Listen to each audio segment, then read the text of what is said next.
Alright, hello there, welcome back. I am Karionto and today we continue with Muv-Luv Alternative. Previously, we got some things done.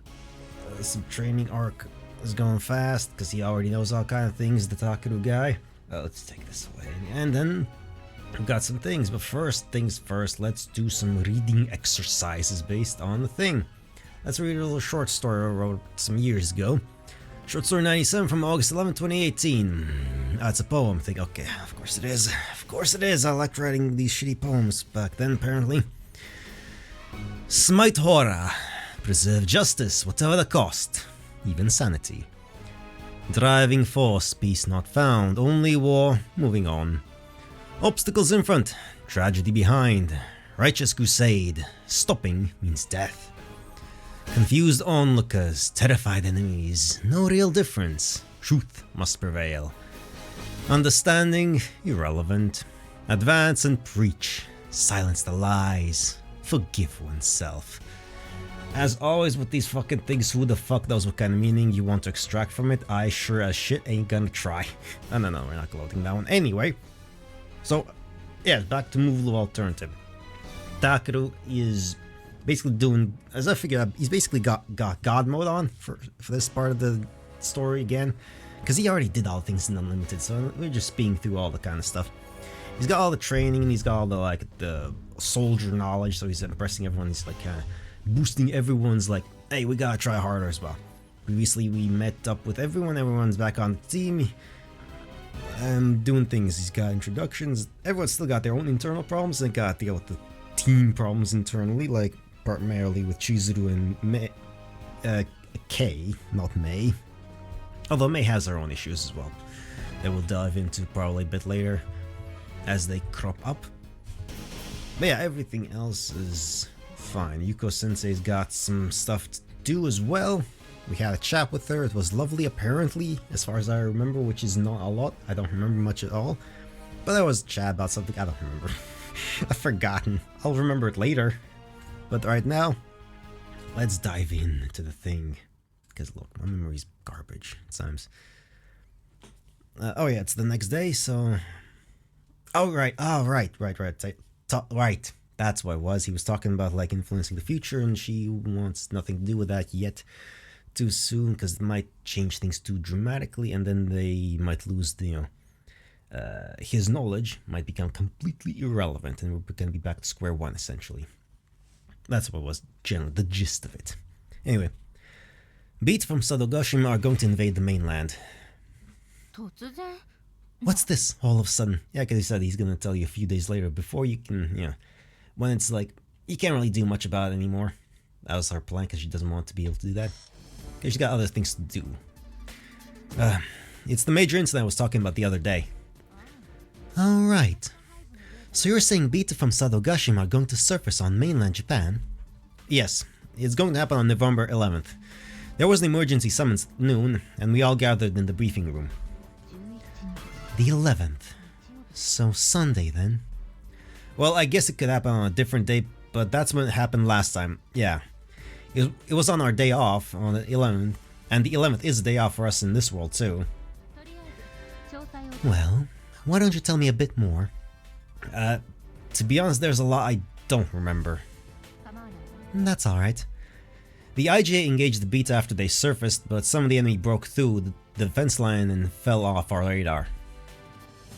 And then? The scattered Beta regrouped and broke through the secondary defense line.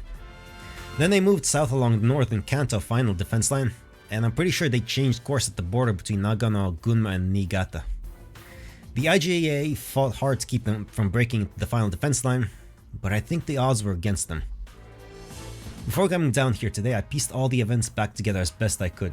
Hopefully I've got it all straight. Reinforcements were being sent from every nearby Imperial base, but it seemed unlikely they'd make it in time. For what it's worth, the UN also deployed support units from Atsugi base, but they'd hardly even reached Maebashi and Gunma at this point. And once the Beta broke through the Imperial units, they came close to crossing the final defense line. At this point it became clear that they were headed right for us, here at Yokohama base. I see. And after that? The Imperial forces ultimately managed to take out the Beta before they could even make it here. What? And that's it? Yes. I see. So they came from Sadogashima, eh? And how do you think we should handle it? Well, last time I was here, you said we should try to manipulate big events like this. Yes, but I mean specifically. The best option would be to wait on the shoreline and annihilate them as soon as they arrive. Surface. Makes sense. Then you know how unrealistic it is to fight them while they're en route, I take it? Yeah, they move along the ocean floor after all. So we'll need to concentrate our forces at the point where they are going to surface. You wouldn't happen to know the specific coordinates or anything, would you? I know it was somewhere in Niigata, but that's about all I can say for sure, unfortunately. What's there left to think about, Sensei? We've got to get moving, don't we? Shirogane, just one question. Sure, what is it?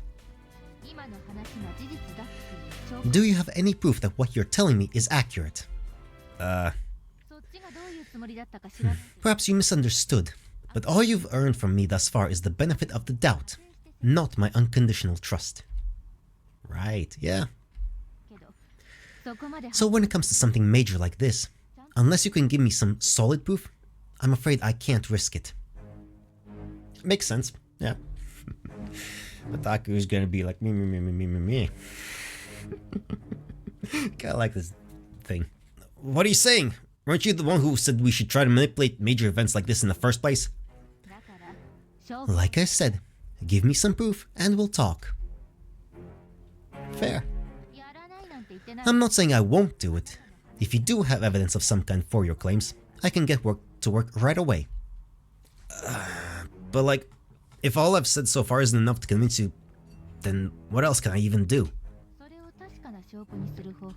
Well, there is one surefire way to prove your credibility, and that is... just don't do anything this time. Makes sense, yeah. If events play out exactly as he described them, then yeah. This story of yours, let's just say it has more than a few aspects that give me reason to believe you're not just blowing smoke. So for this time, let's just sit back and see if your little prophecy comes true or not. You've gotta be kidding me! You're gonna put all those lives at risk just to prove my credibility? That's right. I like her a lot. How many people do you think are going to die from this? Somewhere between 0 and 1 billion. Yeah. Would you stop screwing around already? I could say the same to you. Aren't you getting sick of being treated like a basket case? Yeah, that's fair. But he doesn't really have much else going on for him. Honestly, Takeru's not exactly the brightest bulb in the chandelier. Let me put it in a way your poor little brain can understand. As of right now, you've yet to predict the future even once. Oh yeah. That's irrelevant. But I knew Alternative 5 was... Those plans are already underway. There's a possibility that you will learn about them in a completely unremarkable fashion. Fair. Yeah, I mean, building up a space fleet, migration fleet, like that takes years, decades even. See what I mean? There's nothing you've told me thus far that can't be explained away as some combination of paranoid delusions, espionage, and good acting. Nothing that would require bringing interdimensional travel into the mix. Yeah, it's a very unreasonable, like, you know, a travel back in time. Like it's complete bullshit. Besides, you said the base turned out just fine last time without anyone lifting a finger. I did, but... You want to save 1 billion lives, but you're faltering at the thought of a few hundred necessary sacrifices. That's simply absurd. Well, I mean... But once they die... Do you know how many rats have died in the name of medicinal research? Does the thought ever even occur to you? You can't compare humans to rats. It's all the same to me. The only thing that separates us is our species. That's the objective truth of the matter, as far as I'm concerned. Yeah, I mean, given her position, it makes sense that she has to become detached, and like, ethics and morality are like, they kind of just get in the way, so you know. You can't be. Of course she's serious. She has to be serious. She's trying to save humanity. So a few humans dying, you know, to save everyone else, like, yeah, makes sense. Yeah, like like when you're facing existential crises, like morality and ethics and shit like that will take a backseat. You can't not have that. You can't have those in the same way during peace times when everything's fine. Like, it just doesn't work that way. It just doesn't work. Did you just forget that I was a scientist? Or was my personality different in your world? Oh, it tracks. It completely tracks. I know what she's saying is right. I don't like it, but it is. But she's going to let hundreds of service pods die just to make sure I'm telling the truth? Well, yeah, it's important. Because, like, how this fuck... Civilians might be killed too, you know? Yes, that's just how War of Existence or how it works. I seriously doubt this, but you don't think you can accomplish your goals without making sacrifices, do you? I think he does. He's trying to be the big hero. No, I don't. There is some hesitation in this, though. So what? You want to be the hero whose decisions save lives, but never cost a single one? You can't have your cake and eat it too, man. No, that's not it! You do realize there are soldiers all over the world right now, fighting the beta and dying as we speak, don't you? If you truly want to save the world, and as many human lives as possible, then shouldn't you hurry up and prove to me that I can trust you? I know that. I already know that, okay? This is the only way she'll ever believe me. And if I can't earn her trust, Alternative 4 is toast. Ah, I see. Maybe you only care when people are dying in your immediate vicinity. Out of sight, out of mind. It is easy though, that's just how most people work, yeah.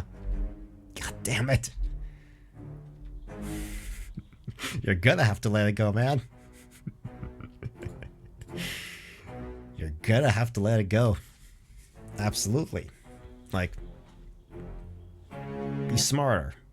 Be more forward thinking. Let it go this time, man. Let it go. Fine. I understand.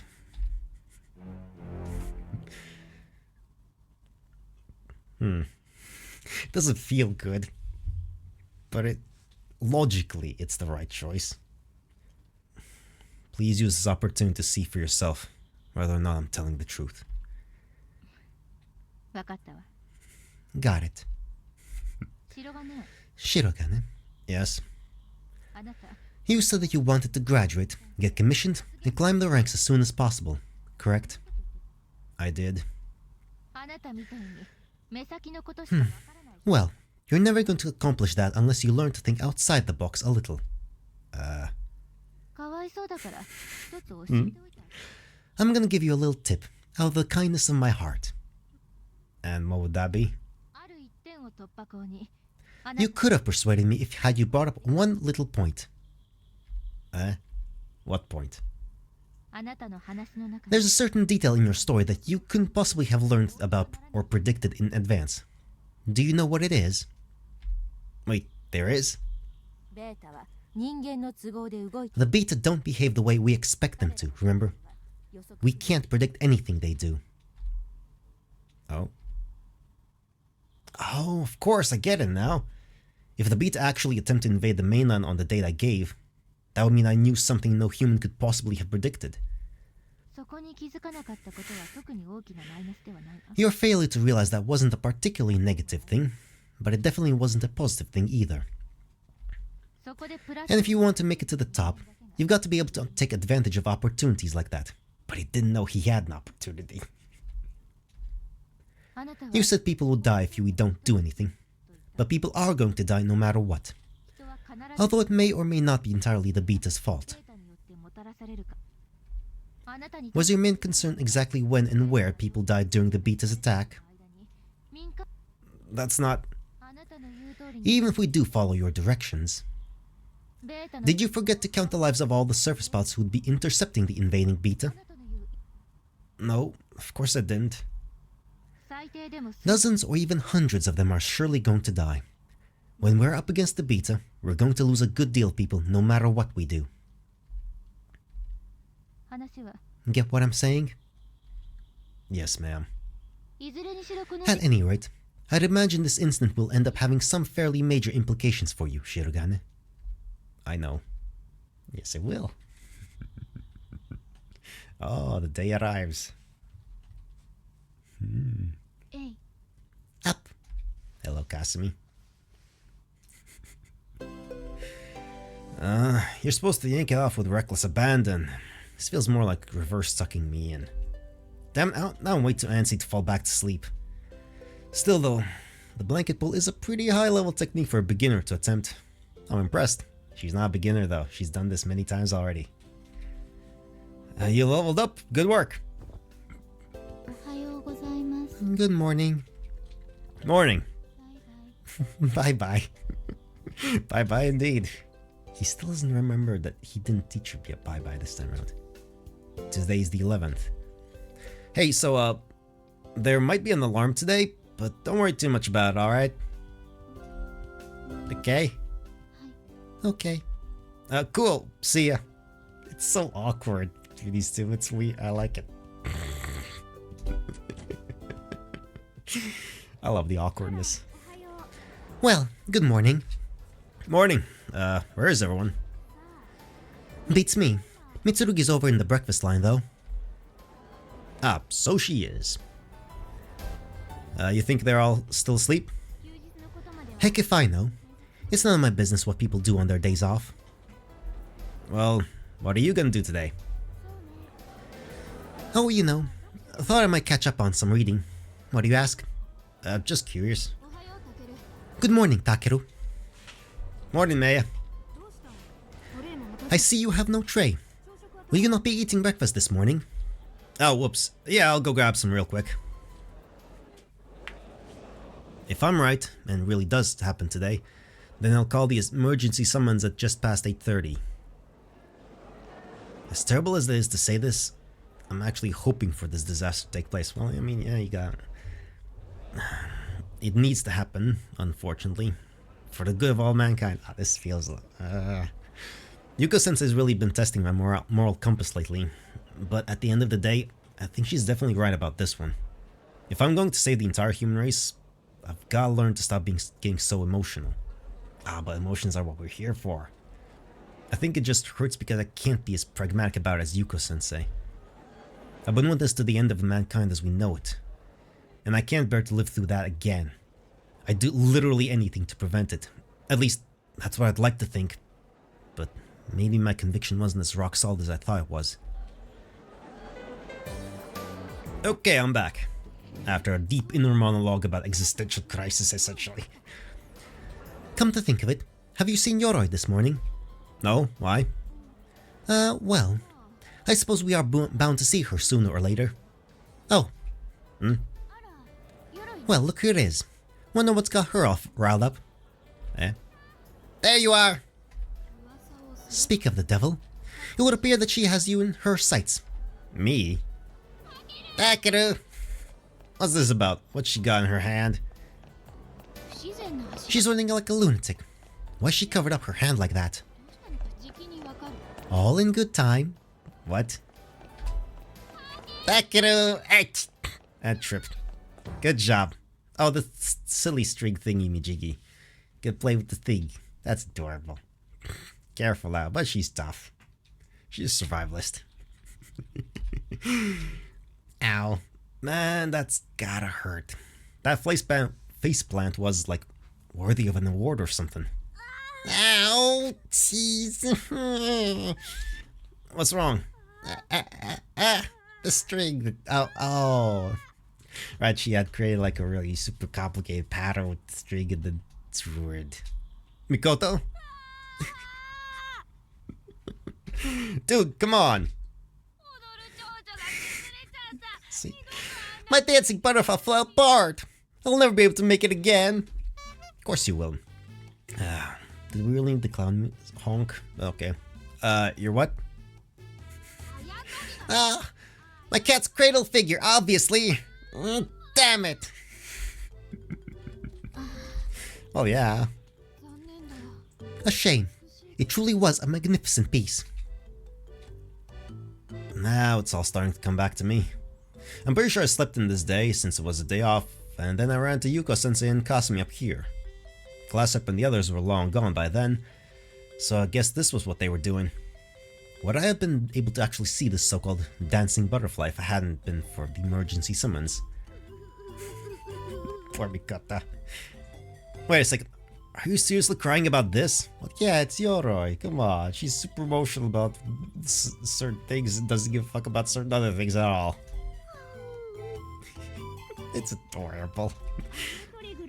Come on, don't get so hung up over a silly piece of string. But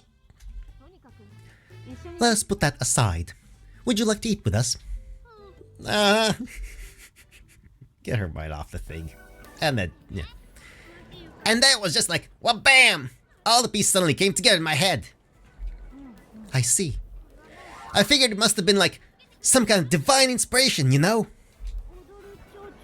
You mean the dancing butterfly? Uh-huh.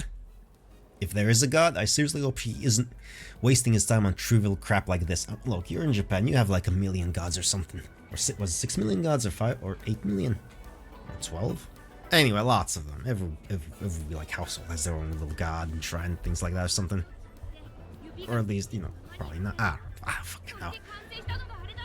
So after that, I just closed my eyes and let my fingers do their thing. And it came out a perfectamundo. You probably could have done it again if you had your eyes open the first time. That's totally not true. Nah, pretty sure it is. Have you shown it to Tamasa and Ayamine? You bet! They both thought it was this masterpiece.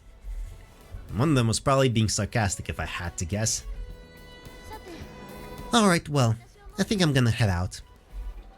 Oh, right. 8:30.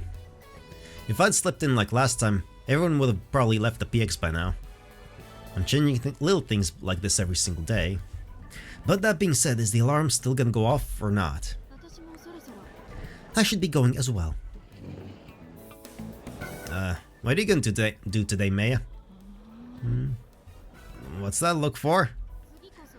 I will be training, so as not to lose to you again. Damn, training on her day off? What a trooper. Shirogane, is something bothering you? You've been shooting glances at the clock all morning. No, not really. I was just thinking like, boy, time sure flies on days off, huh? Neglect your fitness, even on a day off, and you will quickly notice the negative repercussions. Oh please, giving your muscles some time to recuperate is a totally valid part of any training regimen. Hey Takeda, wanna play Cat's Cradle with me? Oh, right, sure, let's do that. I guess it doesn't matter what I do right now. I mean, the alarm hasn't gone off yet, so... See you. Yoroi, I pray that you will find divine inspiration once more. Thanks! Is it just not gonna happen? Ah, there it is. So I guess that means I haven't changed enough yet to really affect the bigger picture. Well, you can't. It's an external event. You're doing things here at the base with the other, you know, your cadets and stuff like that. Isn't going to affect anything outside of this area. What? What's this? Wait, an emergency summons? Yeah. What's going on? Doesn't matter. We gotta move. Hey everyone, hurry. Alright. The squad has assembled. Alright, I'll explain the situation. Things are happening. At 6:20 this morning, a brigade-sized herd of beta emerged from the Sadugashima hive and began to move south along the ocean floor. At 6:27, the enemy penetrated the ocean defense line held by the Imperial Navy's fleet in the Sea of Japan. They surfaced in Niigata. At 6:48, the Imperial Army's 12th Division encountered the enemy on the Old National Highway. At 7:10, the battle line collapsed before an overwhelming number of beta after reinforcements failed to arrive in time. The remaining beta dispersed and moved inland. We lost track of them due to the 14th Division's inability to pursue. Which brings us up to 30 minutes ago. The scattered beta regrouped, broke through the secondary defense line, and arrived at a point 10 kilometers northwest of Mount Hakai. Hakai. Maybe.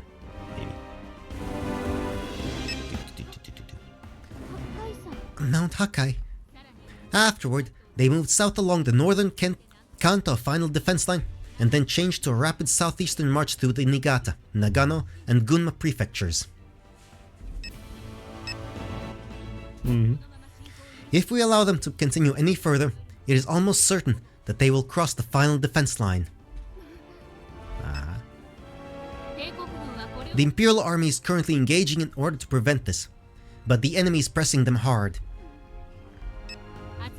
The UN military reinforcements dispatched from the Atsugi base are currently approaching Maebashi. However, there's a strong possibility that they won't make it in time. In addition, our most recent analysis suggests that the enemy's objective is our very own Yokohama base. It's possible that they're coming after the brain Yuko got here. From what I remember, this is almost exactly the same as before.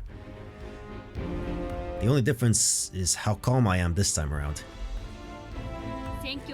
The situation isn't looking good. Every Imperial base in the area is sending reinforcements, but rendezvousing with the frontline troops is proving difficult. God, I'm struggling to speak. Fucking hell. I'm not sure why. No. Well, anyway. If the Imperial Army is forced to retreat, then the battle line will no doubt move to the final defense line. The Yokohama base CO has just declared DEFCON 2. If the Imperial Army retreats and this base moves to DEFCON 1, even you cadets will be sent into battle. Listen carefully. This is not a drill. Our comrades in arms are laying their lives on the line and fighting the enemy as we speak, right on our doorstep. I order you 6 cadets to arm yourselves and remain on standby until further orders are received. Understood.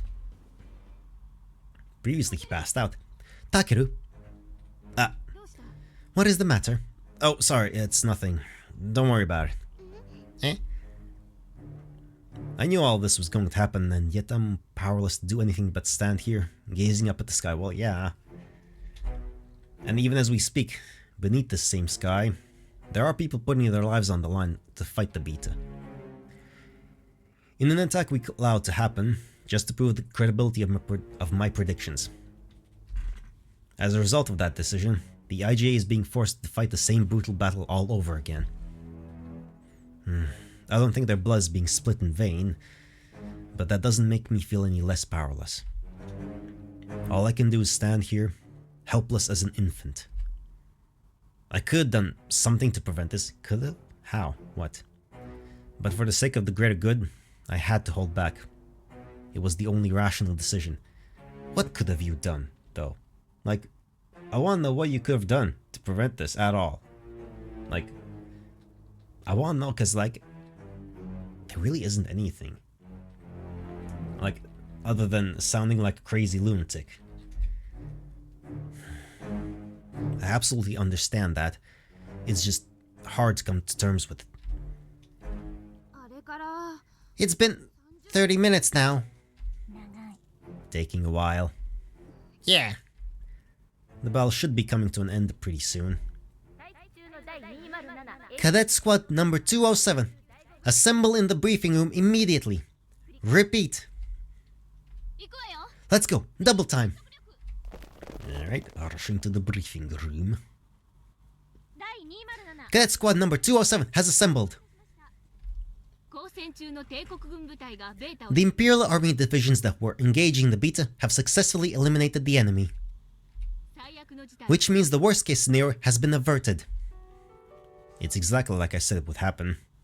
Not sure if that's a good thing or a bad thing. That means this universe is identical so far.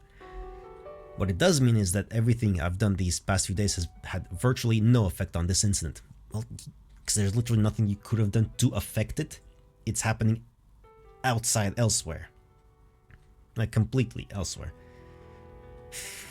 Your ability to change that is entirely dependent on people here trusting that you could see the future, which only Yuko knows about. At least that you said to her. So like, yeah, there's literally nothing. Like, no. That'll be crucial to remember when planning our response to the major incident still to come. I'd better discuss this with Yuko-sensei later. Now that I really think about it though, I guess it was just as likely that the changes I made could have caused the situation to take an even more frightening turn. I still don't understand what he could have done at all to change anything about anything so far. All he can influence is him, himself, the people around him in the base, and that's it. He can't really communicate outside of the base to anyone, and if he even tries and talks all this nonsense, it's just not going to be taken seriously. So that would only affect him as well. It's like, it really does nothing. I can't believe I didn't see that until it was all over. I'm so stupid. No wonder Yuko-sensei gives me so much shit. DEFCON 2 was called off at 11:23. We have returned to DEFCON 5. I don't remember this part. Was I already on the verge of passing out this point? Yep, you were. That is all. You are dismissed. Now I'm going through it again. I'm noticing that this all happened pretty fast. They wrapped up the entire incident in no time flat. Come on everyone, let's go. I gotta go see Yuko-sensei. Yes. Sensei. Figured you might be stopping by soon. Well, do you believe me now? I suppose so. It certainly lends far more credence to your little time travel story. So I guess I'll take what you say at face value from now on. Awesome. Next time, why don't we see if we can rewrite history for it better? You mean it? Oh, absolutely. And let's make it a very dramatic change. Something that will be obvious even to me. Does that mean things aren't going so well? So she really has hit a dead end with her research. Hate to say it, but yes. It's exactly as bad as you're thinking. Sorry to hear that. In any case, isn't this a day off for you? Why don't you take it easy while you can? Will do. Bye now. She's got a lot to think about. Goodbye. Yeah, she's got a lot on her mind. Alright. Alright, target acquired. Just having my breathing steady. I can do this. Ceasefire. That's enough firearms training for today. Squad, form up. You've all done very well. As such, I've prepared a little reward for you. The reward, sort of. Starting tomorrow, you'll all be taking a week-long vacation to a tropical island. Yeah, that was the General Comprehensive Special Exercise thingamajiggy. The GCSE. So it's finally time. And we're not going to be doing our usual training there either.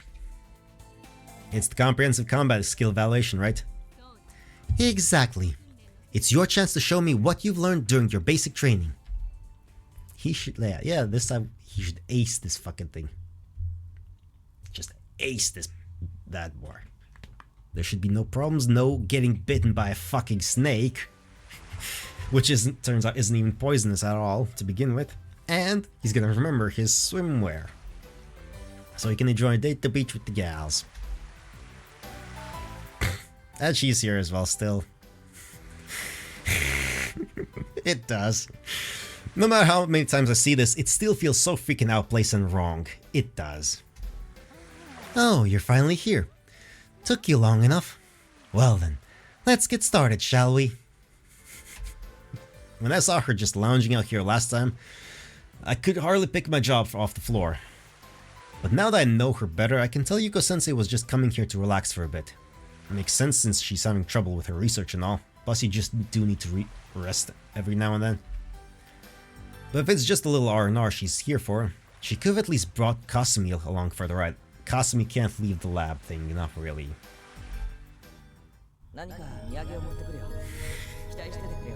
Why does he get a voice in flashbacks but not regularly? I don't... Whatever, fine. Don't worry, I'll bring you back a souvenir. You could never look forward to that. Oh, he forgot the souvenir last time, didn't he? I will. Alright, cool. Night. Good night. Right. Gotta keep an eye out for something that can make for a good present. Here you go. This is your mission. Orders received. Do try your best not to get killed. Understood. If it gets really bad, use the radios in your bags. Of course, that also means failing the exam. Won't need those. This is the second time I've taken this exam. There's no way in hell I'll need that radio. Might as well just leave it here. No, you should still take it with you, because, like, yeah, the path... If you take the exact same path, then yeah, you won't need it, but you might take a different path and something else might occur alongside that, so... And this involves everyone you've influenced a little bit by you being more competent now, so it's gonna be different. This event is going to be notably different. I've even thoroughly snake-proofed my BDU with tobacco this time. Takeru, your equipment. Thanks. God, it's totally falling apart. How am I even gonna use this thing? If only I had a sewing kit or something. If you don't think you can use it, you'll have to just repair it. And how am I supposed to do that? This thing's on one tug away from tearing at the seams. You have a point. What should we do with it? If you want, we can trade. You sure? Well, like, you don't seem all that great with these sorts of things. I'd actually be kind of worried if we left you with that one. Yeah, good point. Wait, hold on a second. Let's see here. Yep, my belt gets way more beat up than any of theirs. Which means if I let her take this one, she's just gonna drop it at some point. Just like she did last time. Takeru! Should I take it instead? Well, I could, but then who knows where I might drop it. But if Mikoto takes it, then even if things are a little different this time, she should at least drop it in the same general area, hopefully. I'll just have to pay extra careful attention and warn her when we get there. Yeah, let's trade. Thanks. Okay.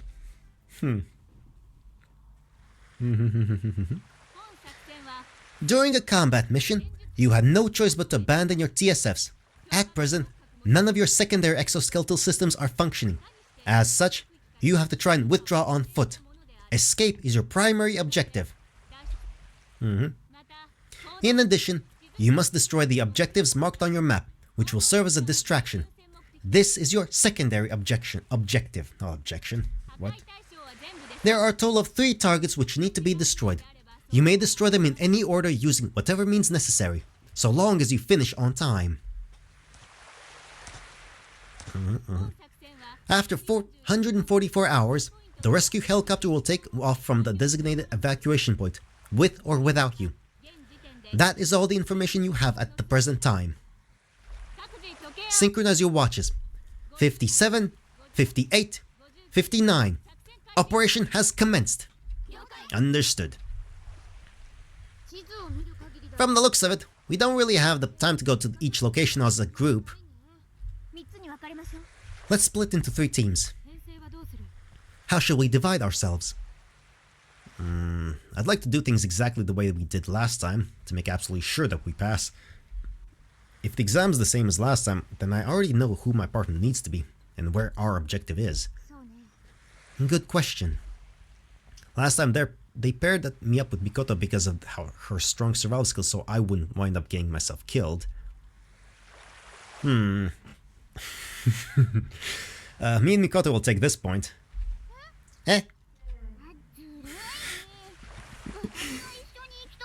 No fair. I wanted to go with her. Hold up. That's not your decision to make. Yeah, he jumped in. Whoa there. Calm down, you two. If we don't split into the same teams as before, then I won't be able to predict what's coming. I've got to convince them somehow. You're relying on that a bit too much. Like, it's not really, like, He's relying on things going the same as before a bit too much here. Since this is the first time I've taken this exam, I think it'd be best for me to team up with Mikoto, given her strong survival skills. That'd be less for you guys to worry about too, right? What do you say? What? I mean, yeah, you have a point. Guys?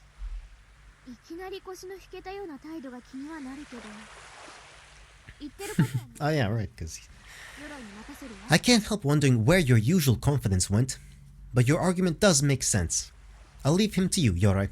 I mean, he could say that, like, he's never really been to, like, tropical islands before. That's a very easy thing to... But yeah, it is weird. He's breaking character technically here. Yeah, that's a change. Got it. Thanks, guys. Yeah, he's really focused on just doing things the same way, even though he's already changed the group as a whole a bit. Okay, now I just do everything the same way as last time, even though it wasn't really that great. You had to improvise a lot of bullshit things. Like, you can do things better this time around, instead of the same way. Goddamn. Because of the snake bite, you got held up for like a day almost. Like, that's just... Like... He's being stupid right now. He's being a bit stupid right now. You're way more competent at all of this shit. Yeah, this one's where he's being a bit dumb. And if anything happens differently, I'll just have to make little adjustments to set things back on track, like I did just now. Everybody else pairs up shouldn't just naturally fall into place, assuming Class Up and I don't suddenly decide they're gonna be best friends out of the blue, that is. Alright, then for the rest of us...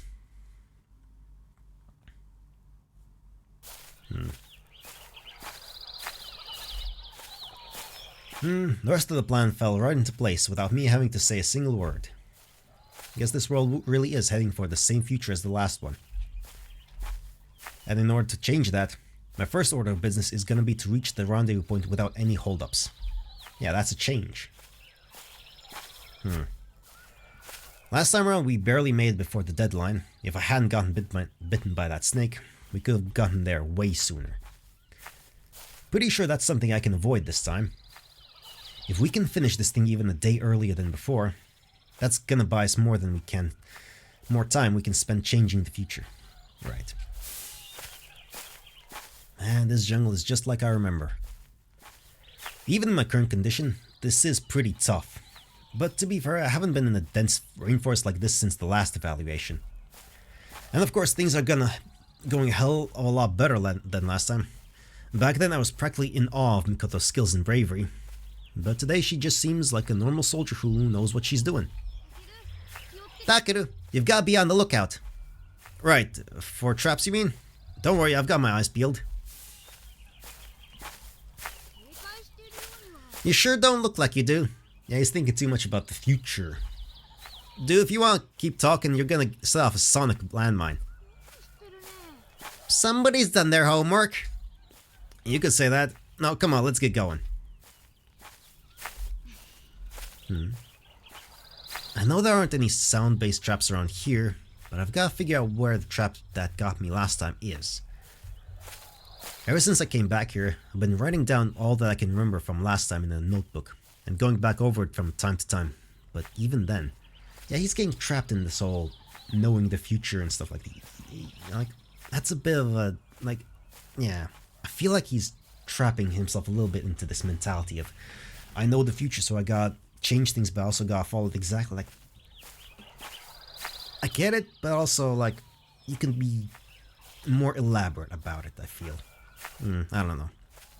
Oh, well, it's a purely theoretical situation anyway. It's been 3 years since I came here for the first and only time, so my memories of this jungle are fuzzy at best. I could try to ballpark it based on how much time had passed, but I'm moving at a much faster pace than last time, so I probably wouldn't even come close. Man, I never thought being in better shape would act against me. Just take the exam, don't think about the future. Actually, I kind of get the feeling it might have been right around... hang on, there's a black thing under those leaves by that dead tree over there. Hey, Mikoto. You see those huge leaves over there? See how they're covering up something black? Huh? Where? Oh, wow, good eye! Those rubber bullets sting really bad. Yeah, I'll bet. You think you can disable it? Just leave it to me. But first, we've got to check it to make sure there aren't any other traps lying around. Yeah, good idea. Rubber bullets, huh? Must be those things I got pelted with last time. But that means there shouldn't be any other traps in the area. Man, Mikoto's incredible. She's got a keen eye for picking out traps. I can only find this one because I already knew what to look for. But that was it. She must have been blessed with a sixth sense for this stuff. Something that no amount of experience or technical know-how could measure up to. Okay, looks like we're all clear. Be careful, dude. You never know what's out there. Yeah. I need to have more confidence. I passed this thing last time and I was a total amateur back then. It should be an absolute breeze this time around. Okay. Found it. Hey, Mikoto. What? Look over there.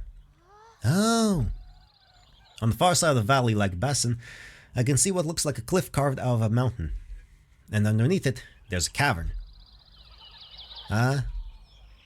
Is Mikoto reading her compass? I'm pretty sure it'd be pushing it to say we could get there today. I know it looks like it's only a click away, but we probably have to walk closer to 3 to actually get there. Good estimate. Yeah, I was thinking the same thing. Not to mention running short on daylight. It definitely wouldn't be an easy task to cover 3 kilometers in this kind of terrain. I highly doubt we could make it there before it gets too dark. I agree. Okay, then let's rest here for today. Besides, I bet there's gonna be more traps up ahead anyway. Sounds good. I'm pretty handy at disabling those things, but I wouldn't want to try it in the middle of the night. Alright then, I'll check around for traps in this area and set up some of our own. You know, in case we get ambushed in the night. Great, I'll make a place for us to sleep. You be careful out there, okay? Will do.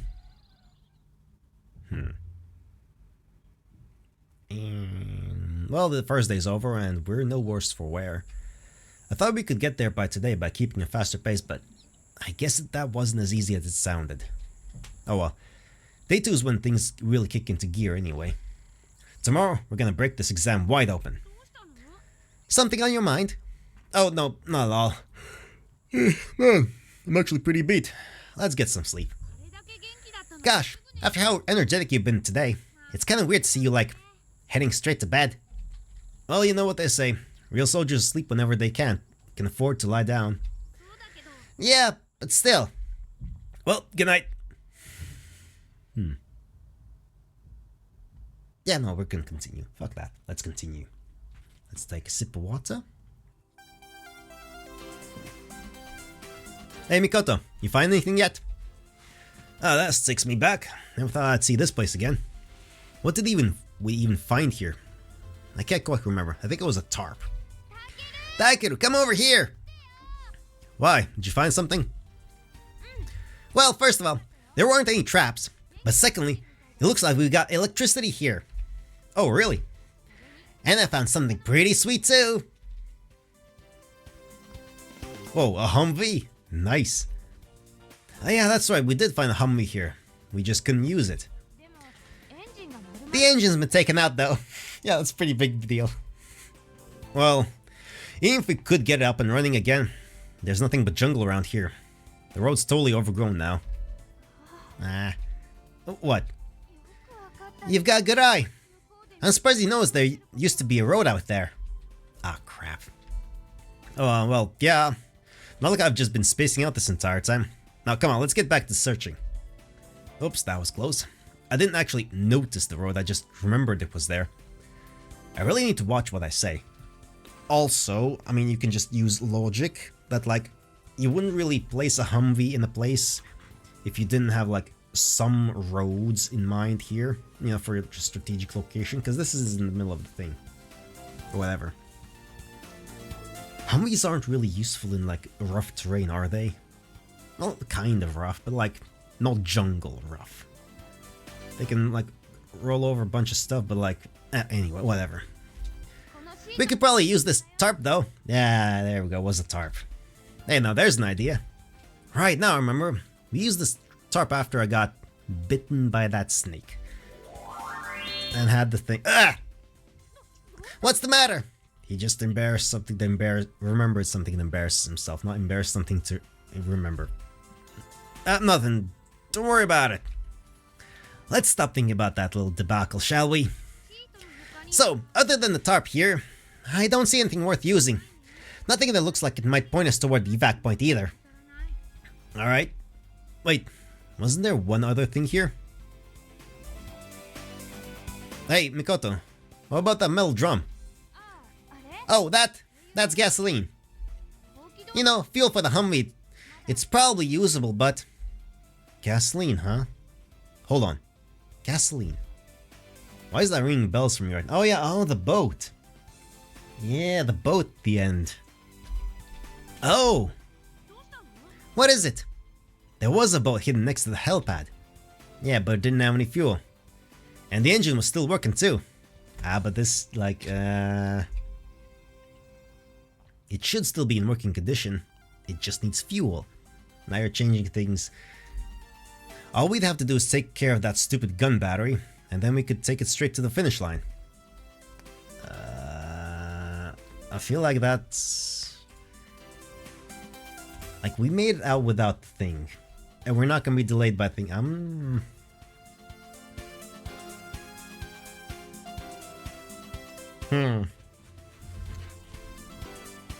Actually, no, fuck it, let's bring the fuel.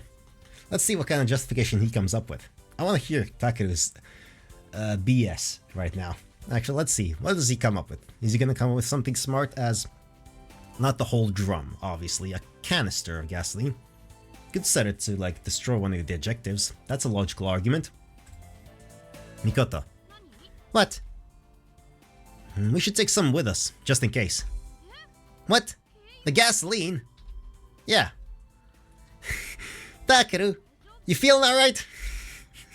Come on, engage your bullshit engine. Man, I knew you'd think it was weird. I mean, yeah, I guess I would too. Since Mikoto doesn't know the boat's there, the idea of throwing away our precious water in exchange for some potentially useless fuel is simply insane. Oh, right. Well, alright, because there's no other. Nah, fuck that, we're just gonna reload. No, actually, no, let's see what the... Dumping out our water would be suicide. Soldiers in the field usually... I know, at least 2 liters of water a day to survive, right? Right, and need I remind you, our canteens can't even hold a single liter each. So we don't even have enough for one soldier's daily amount, even with our canteens combined. That's right. So until we can find a source of potable water, we've got to conserve as much as we can. Doesn't look like I could talk Mikoto into this one. Guess we'll just forget about that then. Okay, that's fine. Well, fine. We'll just take the tarp and go. That's all there was, right? Yeah, I didn't see anything else. Okay, then let's get ready to blow this place to smithereens. Sounds good. Could you bring the gasoline over there? Gas doesn't burn well on its own, so we gotta hook it up to the high voltage wire and make a time delay fuse. Sounds good to me. Bum bum. Is she gone? Is she really gone? Oh, he's gone. Oh. She's not looking this way, is she? Alright, let's go. You cheeky little shit. Glug glug glug.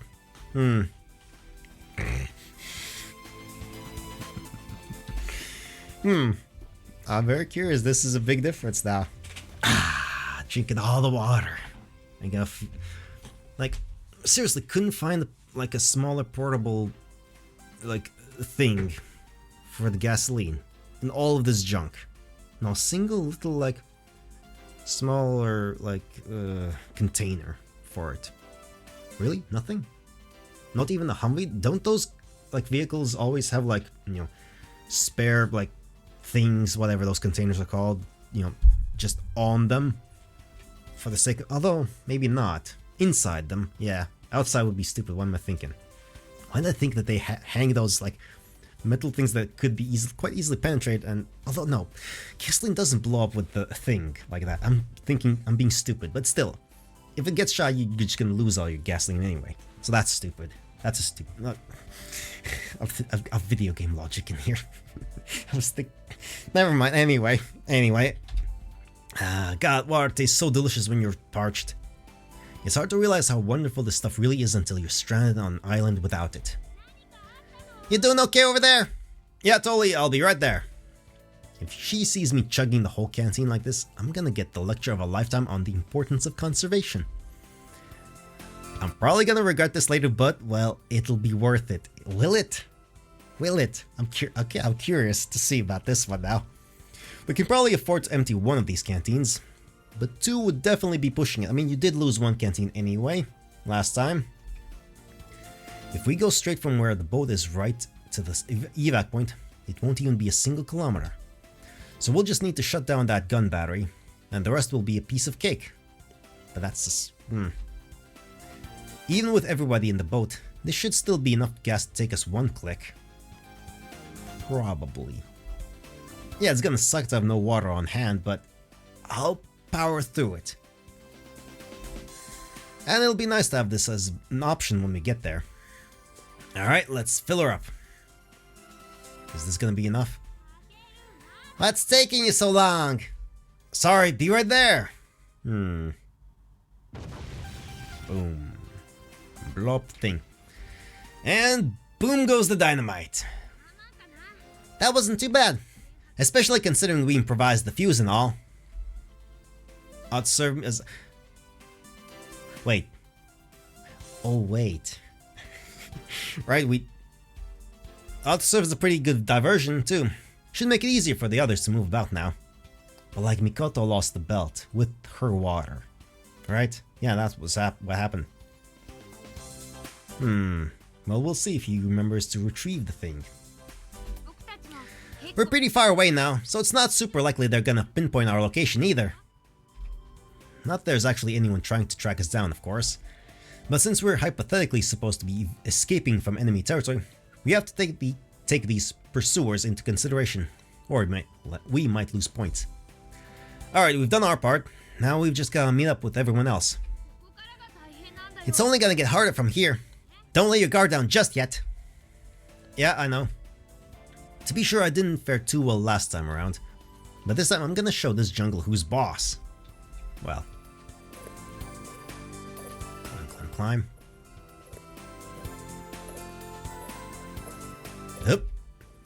Unlike traps, we can't easily circumvent natural barriers. I definitely have a lot more stamina than I did before, but there's still a limit to how long I can climb a steep slope. I'm kinda pissed that I haven't saved as much time as I thought I would. Too bad we can't just climb straight up. He'll be way faster. Yeah, probably. But it's way too unstable to take our chances with. I don't want to waste a single second out here. But it would be pretty stupid of me to get killed because I want to save time. Hang on, is this the spot? Pretty sure my foot was right about... here. Hold up, Mikoto. Huh? What is it?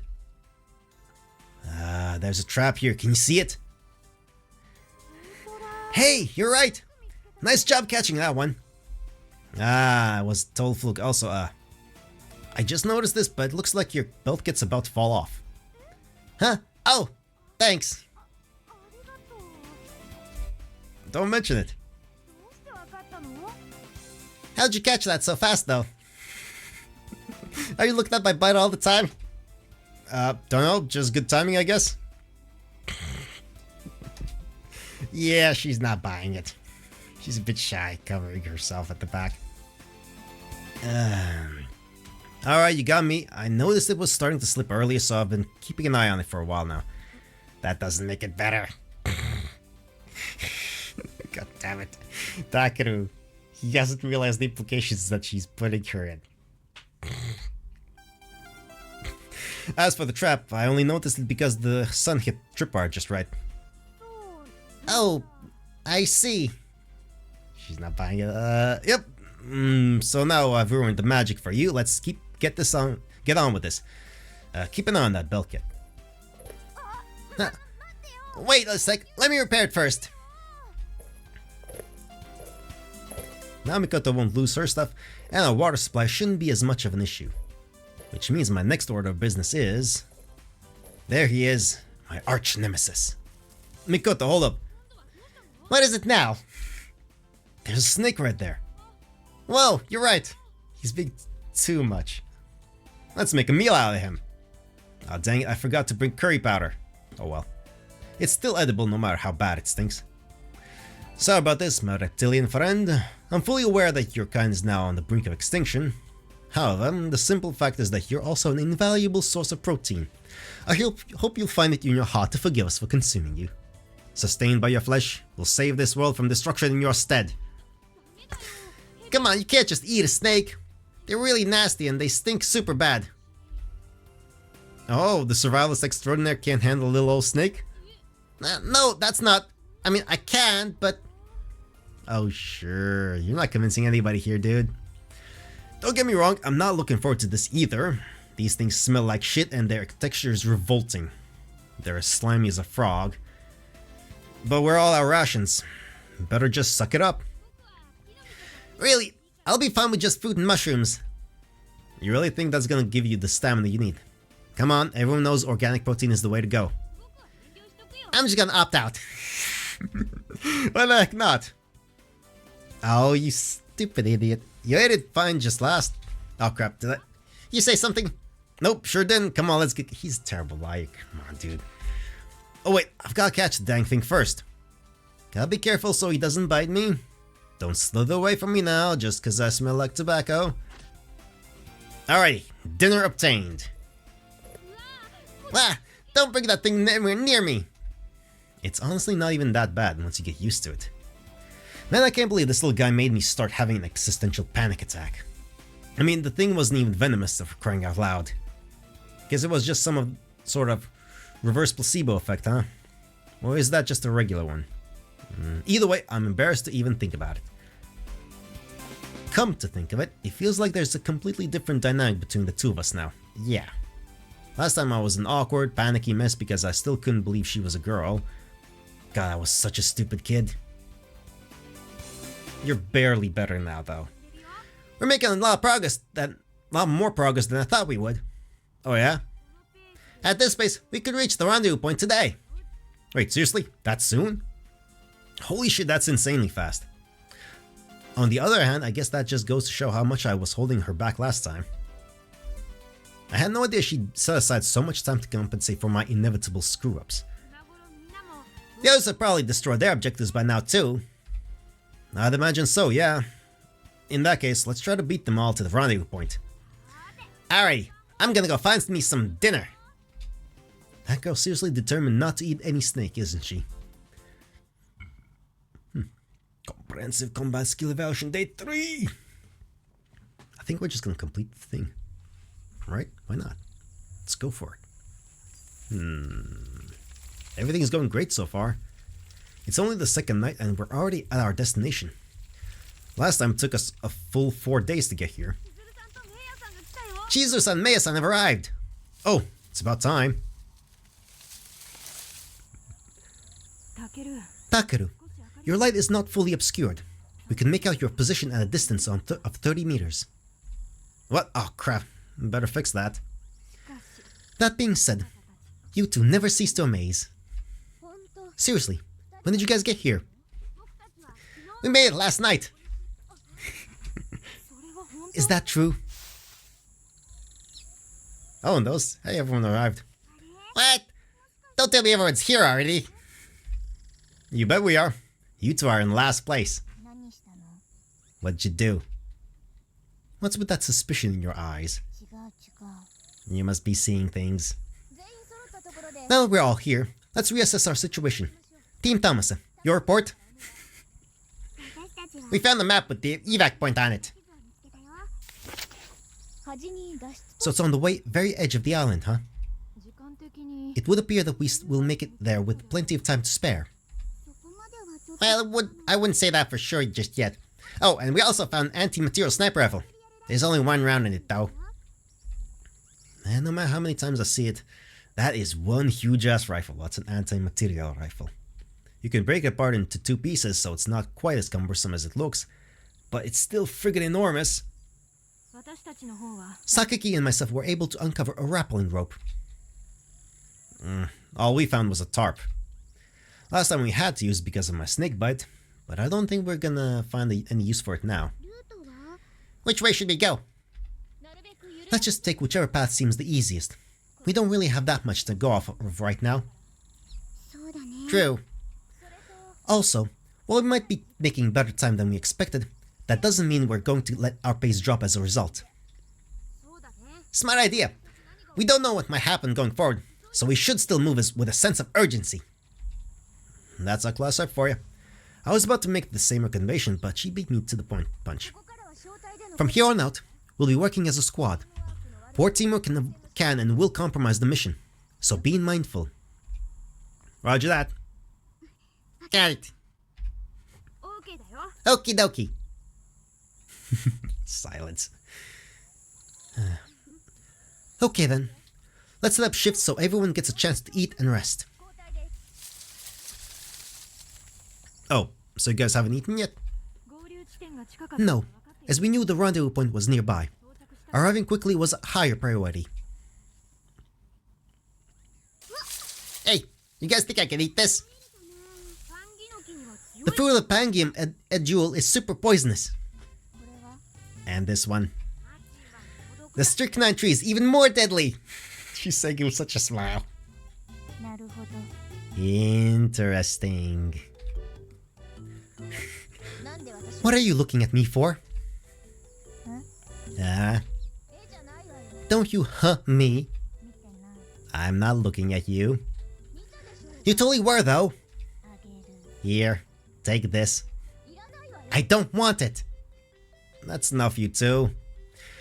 We got the squad back together sooner than last time, but why do I still have a bad feeling about this? Well, yeah. Because their issues haven't been resolved. This isn't right. We should have reached the river by now. Have I changed so much that my old memories are throwing me off? I thought Oh, that's why. Okay. Understood. It's always that kind of nonsense, eh? It's always that kind of nonsense on the screen, eh? That kind of bullshit. I'll just change one of the letters into something else, huh? Just to... It's quite annoying, honestly. Chizuru-san! What is it? I see a cliff up ahead, and there's a river at the bottom. That's more like it. It started raining right after we crossed it last time. God, what an ordeal that was. Because of that crappy weather, we had a major dispute about whether to retrieve the rope or save the rifle for something else. This time we can just zip on over and get the rope back before the weather turns, because that's in a few days. If Ayumina can make 2 round trips, we can avoid some senseless conflict. We should just cross right over. Obviously. Going around it would just be a waste of time. Right, so let's get a move on. Ayumina, tie the rope off to that tree on the other side. Got it. Man, that girl moves fast. Yeah, Kei-san's super athletic. Rock climbing and rappelling are her forte.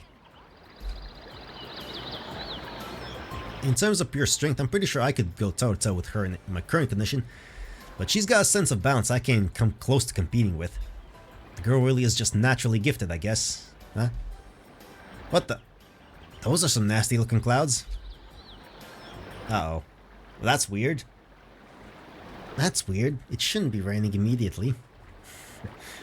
Or I guess it just rains every day. Or, you know, rain on the 3rd day and then they got here on the 5th day. Rain? What? But why? Huh? Oh, nothing. Oh yeah. It rained the day I got bitten too, when I was all laid up. Oh yeah, I guess that. I see, so that's what this is. Well, shit. How could I forget about this storm? That was dumb. Talk about bad timing. You can say that again, Chief. Oh, Kei-san! Says we're all clear. Okay then, let's cross the river before the water rises.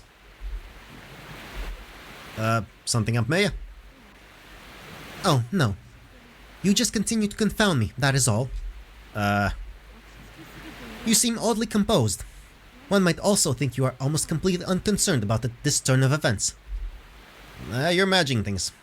Okay, guys, I'll cross over first.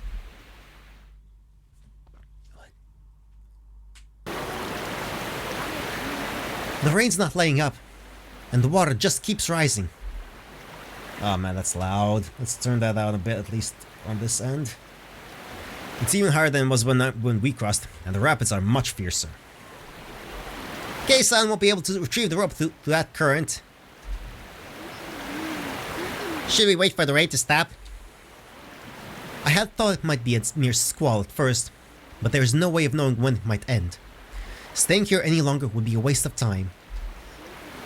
Even without tarp, this rain's just gonna drain all of our energy if we try to wait it out. Not to mention it isn't big enough to shield us all from the rain. It'll only be a matter of time before everyone's soaking wet. You're right. We've got to decide whether or not we're gonna abandon the rope, and quick. If you ask me, I think we need it. After all, there might be a similar divide somewhere up ahead. So like, what should we do? I'm thinking we can shoot the knot on this other side. Think you can do that, Tamase? Me? Makes sense. The sheer force of the impact will probably blow away the entire tree, but she wants them to aim for the knot just to be safe. If you do, we can retrieve the rope. But it would mean expending our only rifle round. That's true, but I see the rope as more valuable.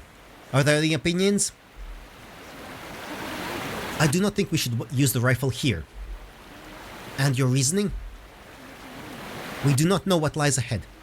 Should we not save our strongest weapon for a more appropriate target? I do see your point, but we can use vines in place of rope, if need be. But bullets cannot be replaced so easily. Yes, but a rope has more uses than a rifle does. And who knows if we'll run into another ravine like this. I can't speak. I agree with Chizuru-san. Oh. This is turning into the same exact argument as last time. Because a rope does have more uses than a rifle, you know. And we have no way of knowing if there will be another cliff or a ravine. I think we should save the rifle round. What about you, Ayamine?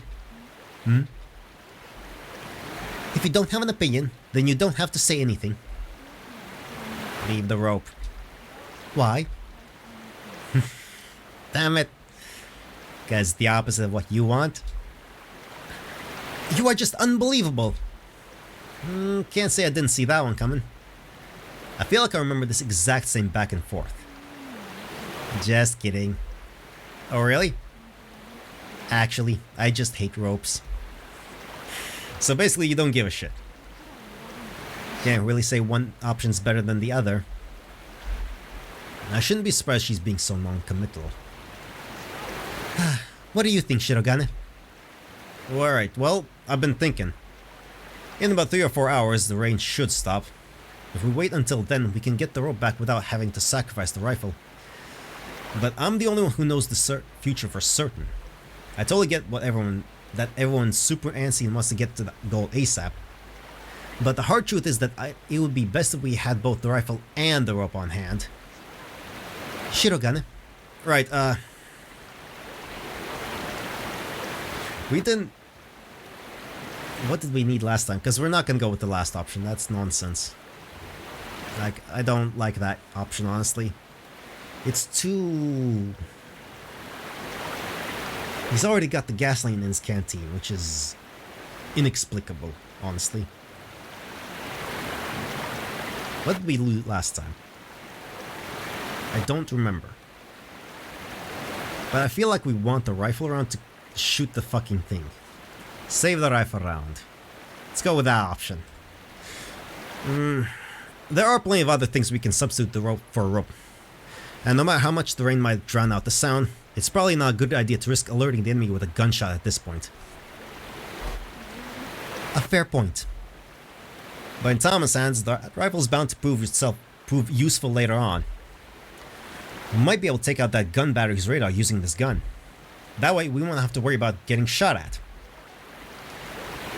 Okay then. We'll leave the rope. Sound good? Oh, hang on a second. I know I'm the one who suggested, but you sure you don't want to argue this some more? Indecisiveness isn't going to get us anywhere. Time is of the essence, so let's just move out.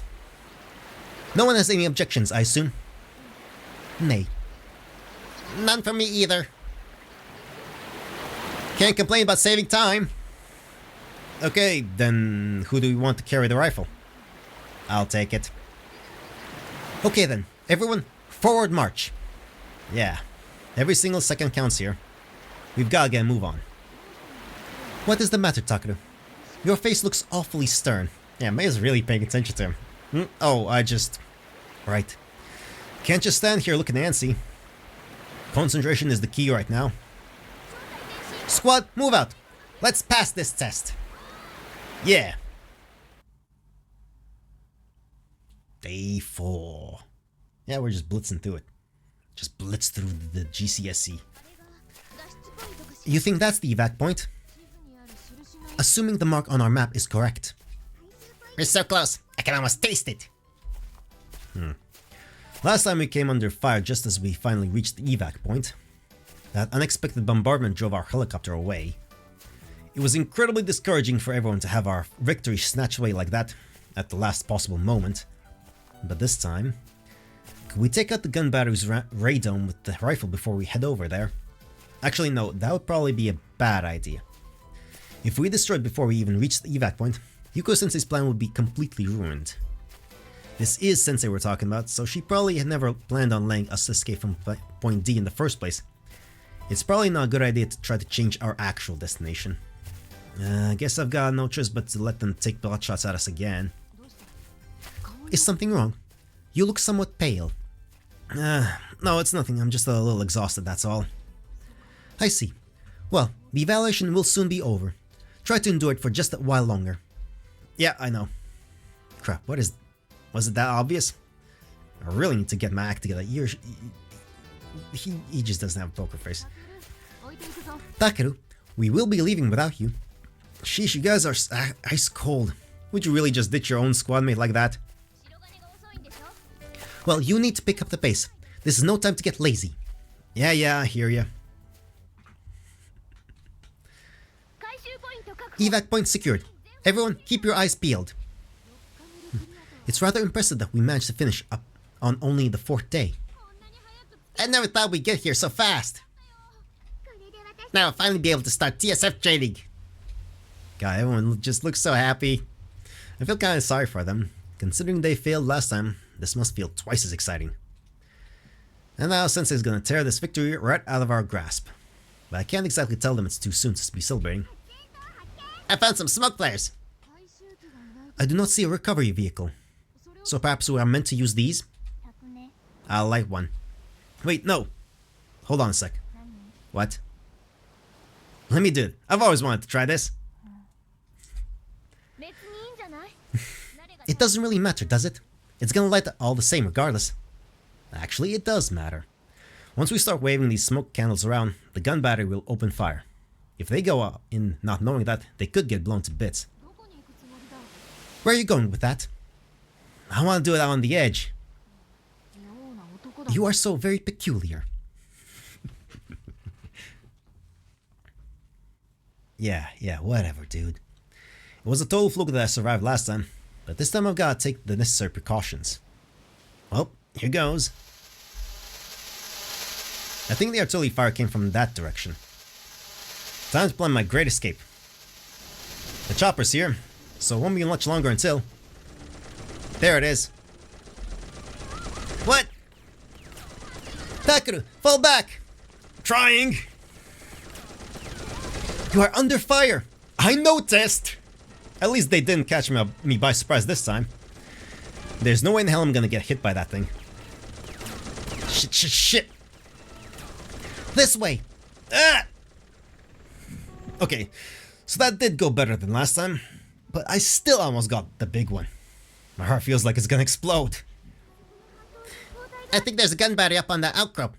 That's where the shots came from. I can't believe one of those things is even functional. Chopper's gone. Now what do we do? It would appear that we have yet to complete our mission. Looks like we celebrated too soon. Yes, this is Squad 207B. Howdy. You guys still alive over there? The squad is unharmed. Well, that's a relief. But in any case, it seems we had just a teensy change of plans. Oh yeah, just a teensy change? Whatever. As I'm sure you've already noticed, the gun battery on that island to the northeast is still active for some reason. Imagine that! Yeah, imagine that, all we've noticed. And you're the one who activated. Any simpleton could figure that one out. Can you not control from over there? Nope, it's all automatic. Boy, sounds like you guys are in a pickle. So that being said, let's give you a new evac point. Roger. Your new destination, point E, will be right behind the offending battery. We might get hit trying to get there. All I can do is tell you where to go. And that'll be all. Over and out. She hung up. Well, you all heard her. Roger. You're supposed to calm about all this, Maya. Yes, because I came into this evaluation with the mindset that we must not let our guard down until the bitter end. And what of yourself? Your complexion has returned to normal. Almost as if being shot at improved your circulation. Oh, give me a break. I was just tensed up because things were going a little too well. I was waiting for the other shoe to drop, you know? Just as I suspected. You know what, guys? This feels exactly like something the professor would do. Yeah, I think so too. Man, Yuko-sensei is a real piece of work, ain't she? Hey, hang on a sec. This is where I dropped my canteen last time, isn't it? And then I found that boat when I went to go pick it up again. This time we have both fuel and a rifle. We can head to the evac point by the sea once we destroy its targeting system. Hey guys, I think I dropped my canteen back there. I'm gonna go get it. Are you serious? I'll be right back. Wait a minute. It's okay, I'll go around to where it can't hit me. Alright, so far so good. The gun battery should only shoot whenever its radar detects movement, right? Well, either way, there's no risk of it hitting me if I go around these rocks. It doesn't seem like it's even gonna go off anyway. So let's see that boat then. There we are. It's just sitting there, practically begging to be used. Will it hold 6 people though? Tom and Mikoto are pretty petite, so I think it will be fine. Mikoto checked it out last time and said there was nothing wrong with it. They didn't booby trap it or anything. Just got fuel and we're golden. Sweet. Now to get the others over here. Alright guys, sorry about that. You know, I'd really appreciate if you could refrain from acting so impulsively all the time. Oh, come on, there was nothing to worry about. Anyway, you're never gonna guess what I found down there. What was it? There was a small boat behind some of those rocks. It even had fuel in it. Wait, does that mean we can just go straight to the evac point? Okay, but what about the gun battery? We'd just be sitting ducks out in the ocean. So about that, you see that radome looking thing up on the cape over there? He's being... A radome? Where? See it? Right over there on that cape. Oh, there it is. You're right, it really does look like a radome. Wow, you got good offers to spot that thing. Hey, Minson, could I see that rifle? I want to check it out with that scope. Here. It looks like that radome's positioned to overlook this helipad. Yeah, but we don't know if it's actually connected to the gun battery. Yeah, but if it is the gun's radar, then if we destroy it, it should silence the gun too, right? I mean, it is the only thing that tells the gun when to shoot. The professor did say it was automatic. I think it's a pretty likely theory. If we manage to shut off the guns, we can use the boat! There's no way to know if that's the only sensor out there, though. If another one spots us while we're out on the water, we'll be sitting ducks. I happen to know it's the only one, but I kinda doubt they just take me at my word on that. Yeah, of course not. Yeah, but it didn't react to the helicopter at all, remember? Oh, nice save, Mikato. It came from the same direction as the Cape, and flying NOE. No less. But it was never targeted. It seems safe to assume that there are no sensors on that side. Yeah, that's the stuff, Maya. Yeah, I think that's the only radar it's got. How we should snipe it out and be done with it. What if you're wrong? Well, then we just don't use the boat. Time is on our side, so we can always switch back to the overland route. You're right. It's not like we can destroy the battery itself with the rifle either. And it'd be nice not having to lug it around anymore. Using it seems wiser than simply abandoning it. Agreed. Well, okay then. Thomas, prepare to fire. Okay. Do you have a clean shot? At this point, Thomas still hasn't completely conquered her performance anxiety. It's within range. I can definitely hit it from this direct distance. Now that I'm aware of that, I'm noticing subtle changes in her expression that I never picked up on before. She's not exactly brimming with confidence here. We're counting on you. You're the one who took down that shuttle as it came plunging towards us from beyond the horizon. I know you can do this. Aim for the top of the radar. That's where the radar dish should be. Just leave it to me. Yeah. There's no point in us hovering over her.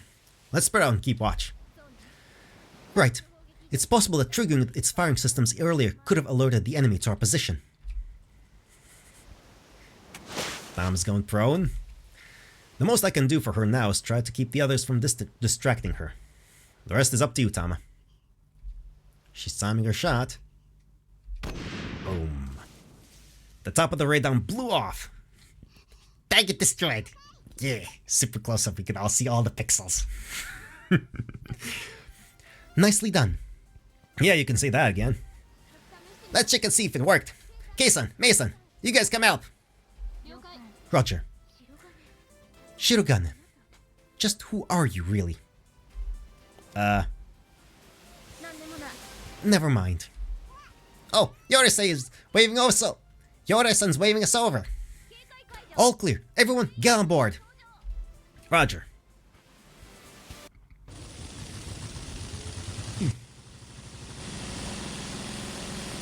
Yeah. Can't we do something about this splashback? It's so freaking salty, and this stupid boat is rocking like crazy. Yeah, it's not meant for, like, traversing the ocean waves. Keep it together, Shirogan. We still can't be sure that that was the only sensor. Roger that. I guess I can understand how she must feel. I mean, it's obvious everyone's on edge here. Normally moving across the open ocean in broad daylight like this is suicide. It'd have been just as nervous if I didn't already know that there were no other sensors.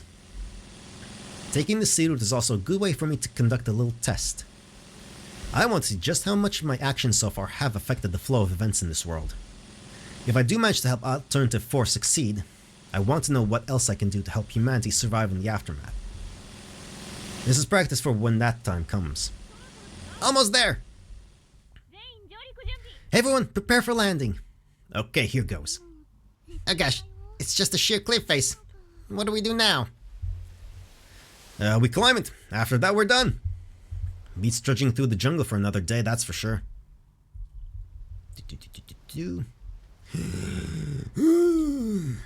Made it okay. Yeah, thanks to you leading the way. Even now, climbing straight up a 20-meter cliff is pretty damn tough for me. But Aimia just clambered her way right up without breaking a sweat. Phew. Now let's see if all of our hard work pays off with a passing grade. There's no guarantee they'll be happy about us coming via this route. Good work, everyone. Yeah, way to go, guys. So, where's the chopper? There. Oh. What the hell? They were just sitting up there, hidden under camouflage this whole time?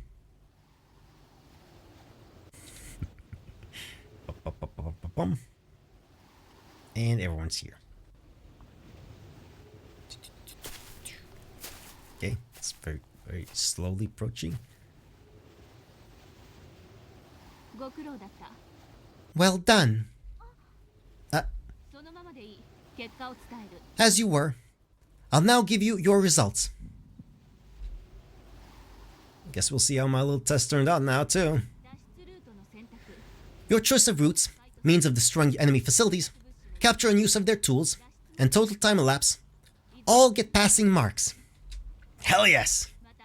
Also, you neutralized the greatest threat in this exercise, the gun battery, in a very short period of time. It was quite admirable. Yes, yes. In addition, your discovery and utilization of the boat means you took the shortest route we made available to you, and deserves special mention. This is great. However, Shirogane and Yoroi, you infiltrated your assigned base in broad daylight. Why did you not do it before dawn, as is standard procedure? Well, see... because we felt it would be dangerous to move through the jungle before first light without having a secured escape route. Couldn't you have scouted the area during the day, then attacked at night? This is an exam after all. You also could have skipped the facility entirely. Also, leaving the rope behind counts heavily against you. Not only could it have been used by the enemy, but you may as well have left them a trail of breadcrumbs to your location. Oh. If you had taken the overland route after the helipad was destroyed, not having the rope would have been a major setback. Yes. And your biggest, most lethal mistake was crossing the ocean and climbing the cliff in broad daylight. Yeah. Oh yeah. Did make very big changes. Not very smart. You did well to judge that the gun had only one sensor based on the helicopter's flight path. But if there had been an enemy squad lurking about, you would have made great target practice. That only matters for fighting humans. It's the beetle we're fighting here, isn't it? Crap. Did I rush things too much? Yeah, maybe. Should I just have stuck to the exact route as last time?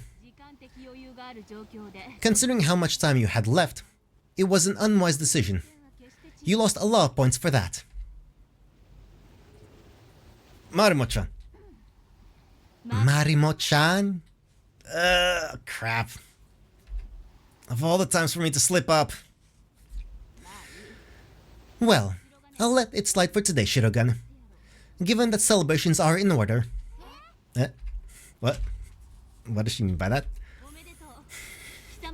Congratulations. You've all passed the evaluation. That's an exam. You still did good.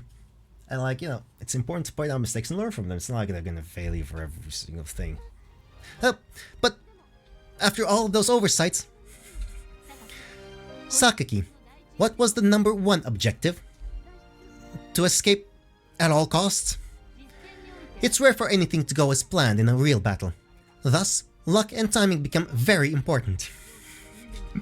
When you have both on your side and accomplish your objective as a result, the decisions you've made are always correct in retrospect. Yeah, to the victor go the spoils, and so does the history books, basically.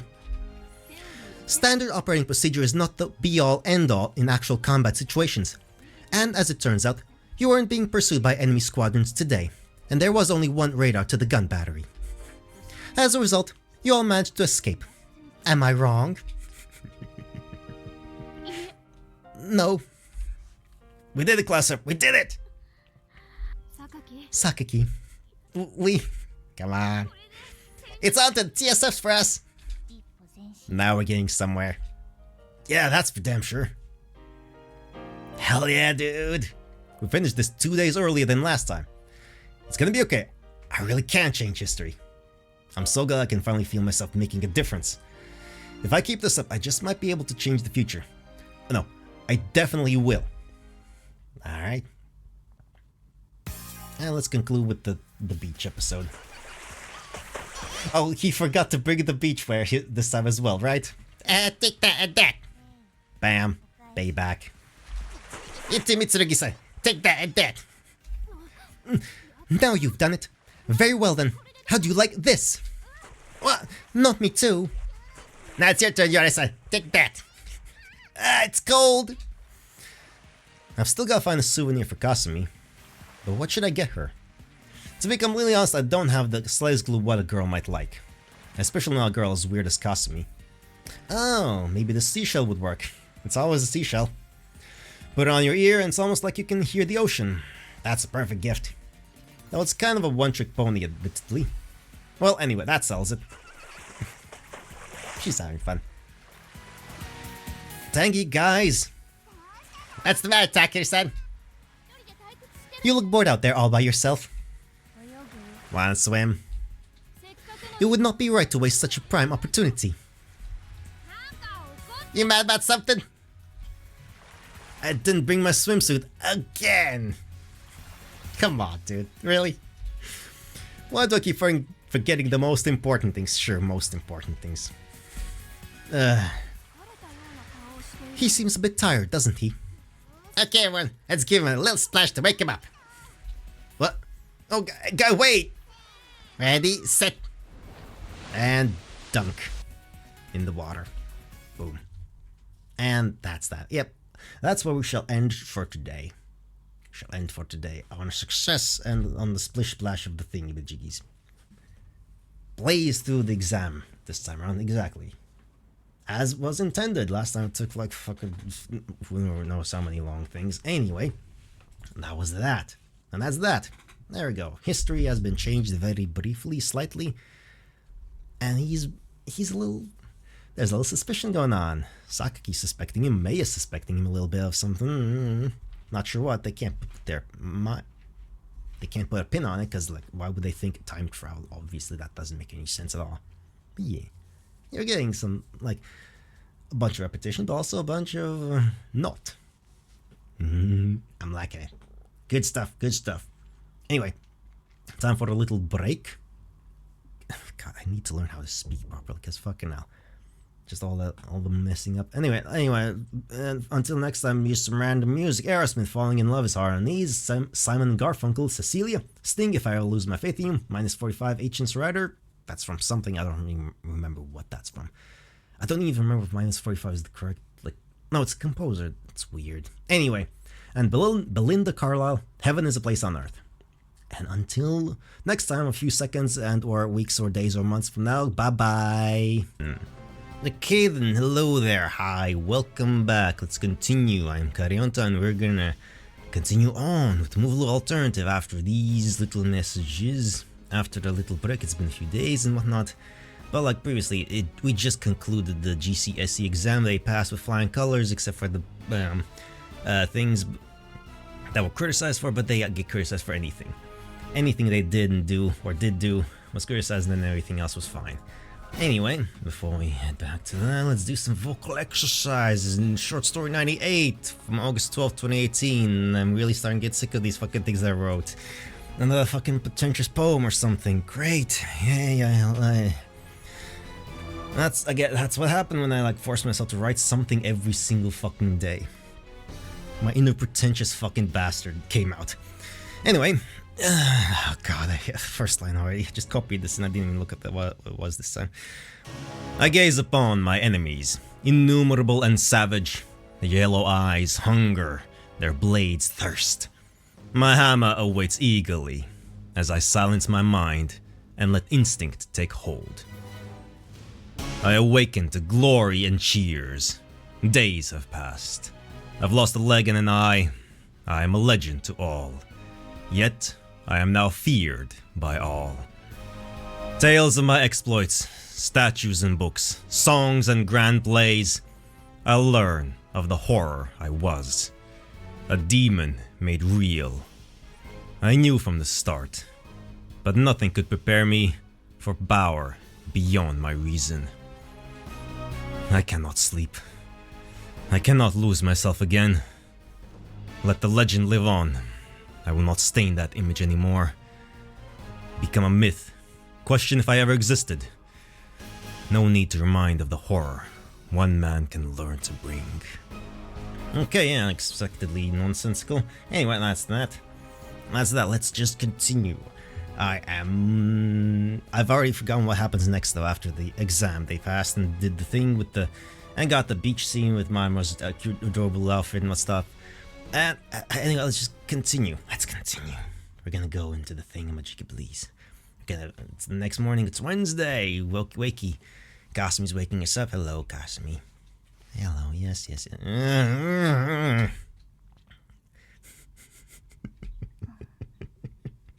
I love these morning interludes. Kasumi. Good morning. Let me sleep a little longer. No.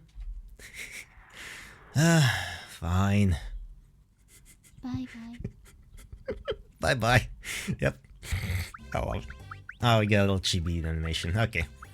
Hey, hold on a sec. Ah! What? Oops. Probably not the best time to distract her. She bumped her forehead against the door. Okay. I kinda miss these little chibi animatics. They're cute. Ah, jeez. She's rubbing her forehead with the back of her hand. You probably shouldn't rub it so hard. See, now it's getting red. Oh, right. Yeah, I stopped you for a reason. Sorry about that. Good morning.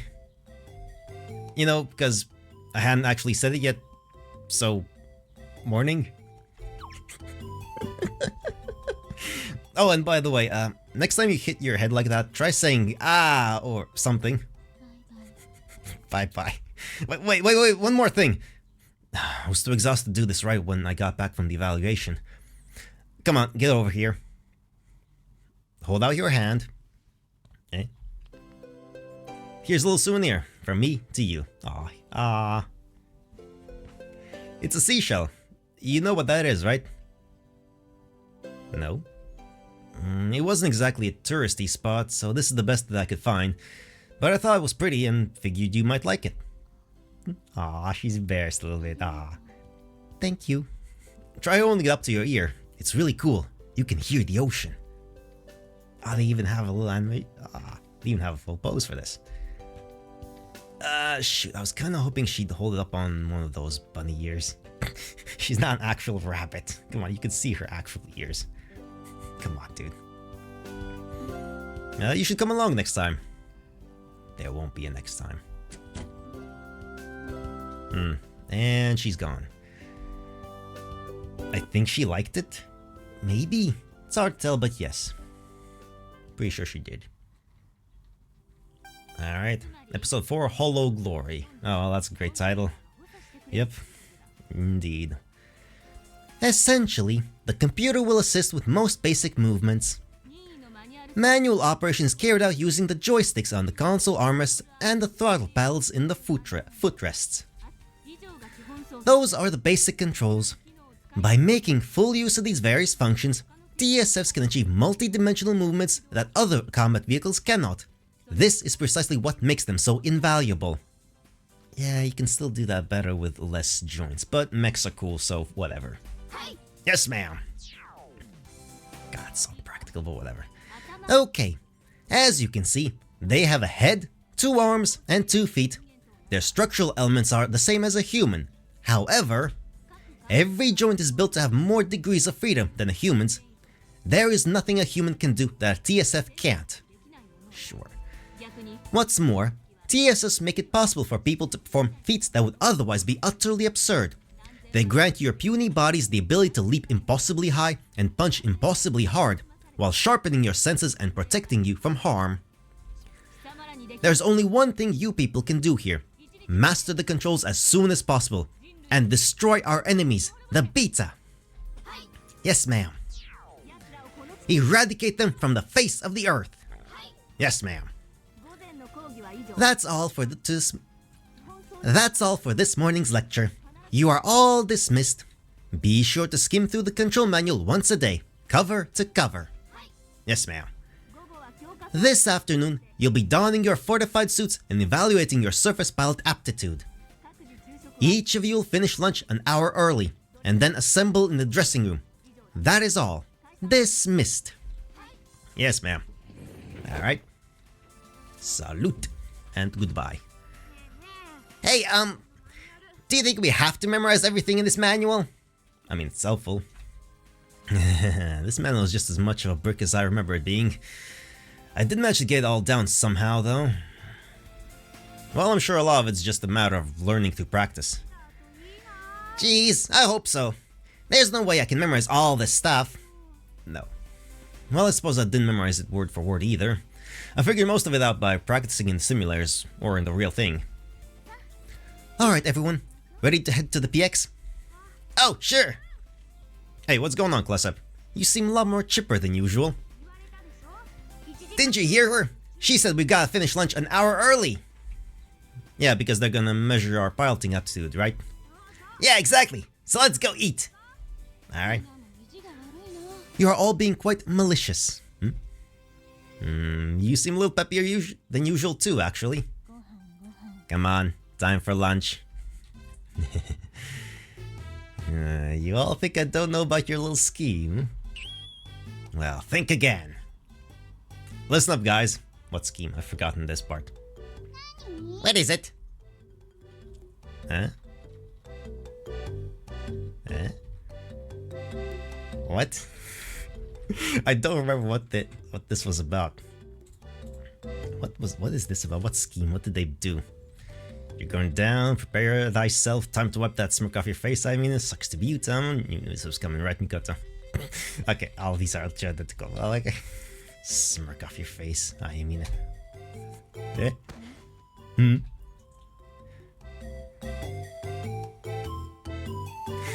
You know, I think Ayamina looks like she could use a little extra nourishment today. Oh, right, now I remember, right, because the TSF things cause dizziness and whatnot. Or the aptitude, like the simulators, right, extra things. That, yeah, that's what it was.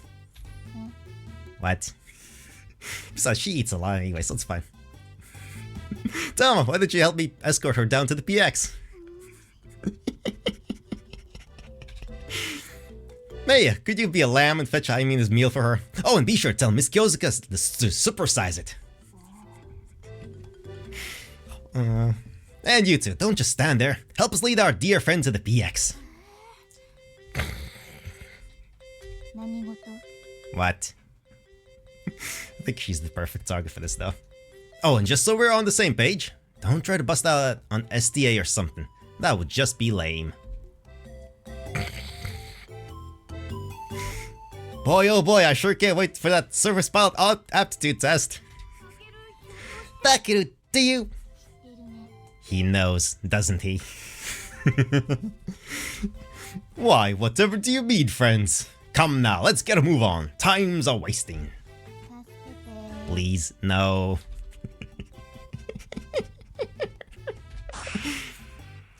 Uh-oh. You just dug your own grave there, pal.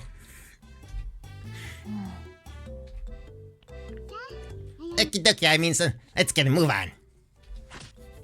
Oh. Maya? Ayamine, your schemes have been foiled. You must now accept your defeat, in accordance with Training Academy tradition.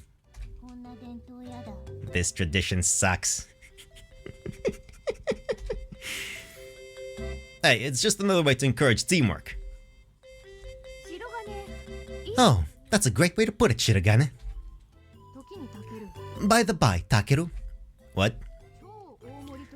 How much larger is a supersize in comparison to a normal large size? Like at least twice as much food? Ayamine, forgive me. You're gonna be A-okay. You don't need to worry about a thing. You guys suck. Perfect target for this, honestly. Wait, wasn't today supposed to be Yakisoba Day? You guys rule. Okay. Nah, today's supposed to be deep-fried synthetic whale meat. You die tonight, Shirogane. I love this. This was the perfect choice.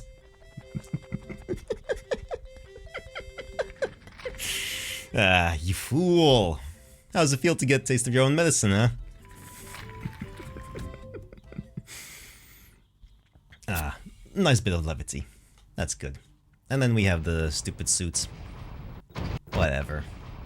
Yeah, whatever. How can I put this delicately? Seeing everyone standing around all embarrassed like this really does make them look like total newbies. I'm already used to it after last time, of course.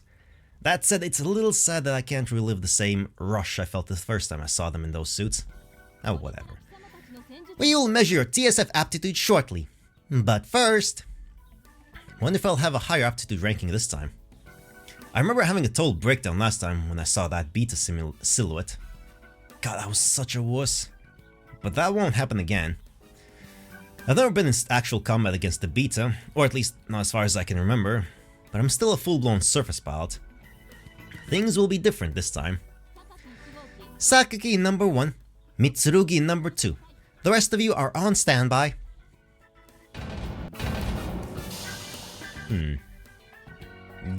Dizziness.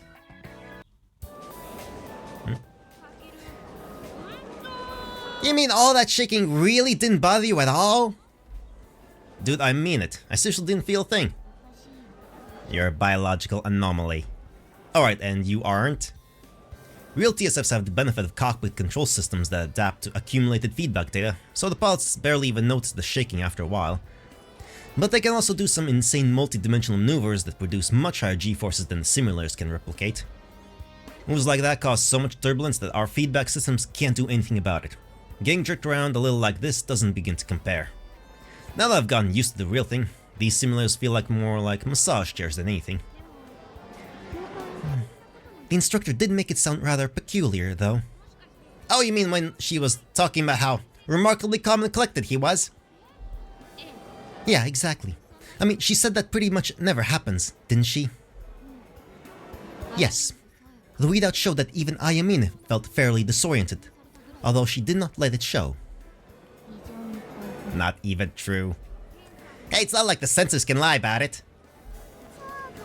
So, even with all that crazy vibration, you were totally calm the entire time? Well, yeah. I mean, it really is nothing like the real thing. It's just a simulation after all. Let's just say it was a mechanical error. Yeah, that sounds good to me. Let's do that. Oh, give me a break, you guys.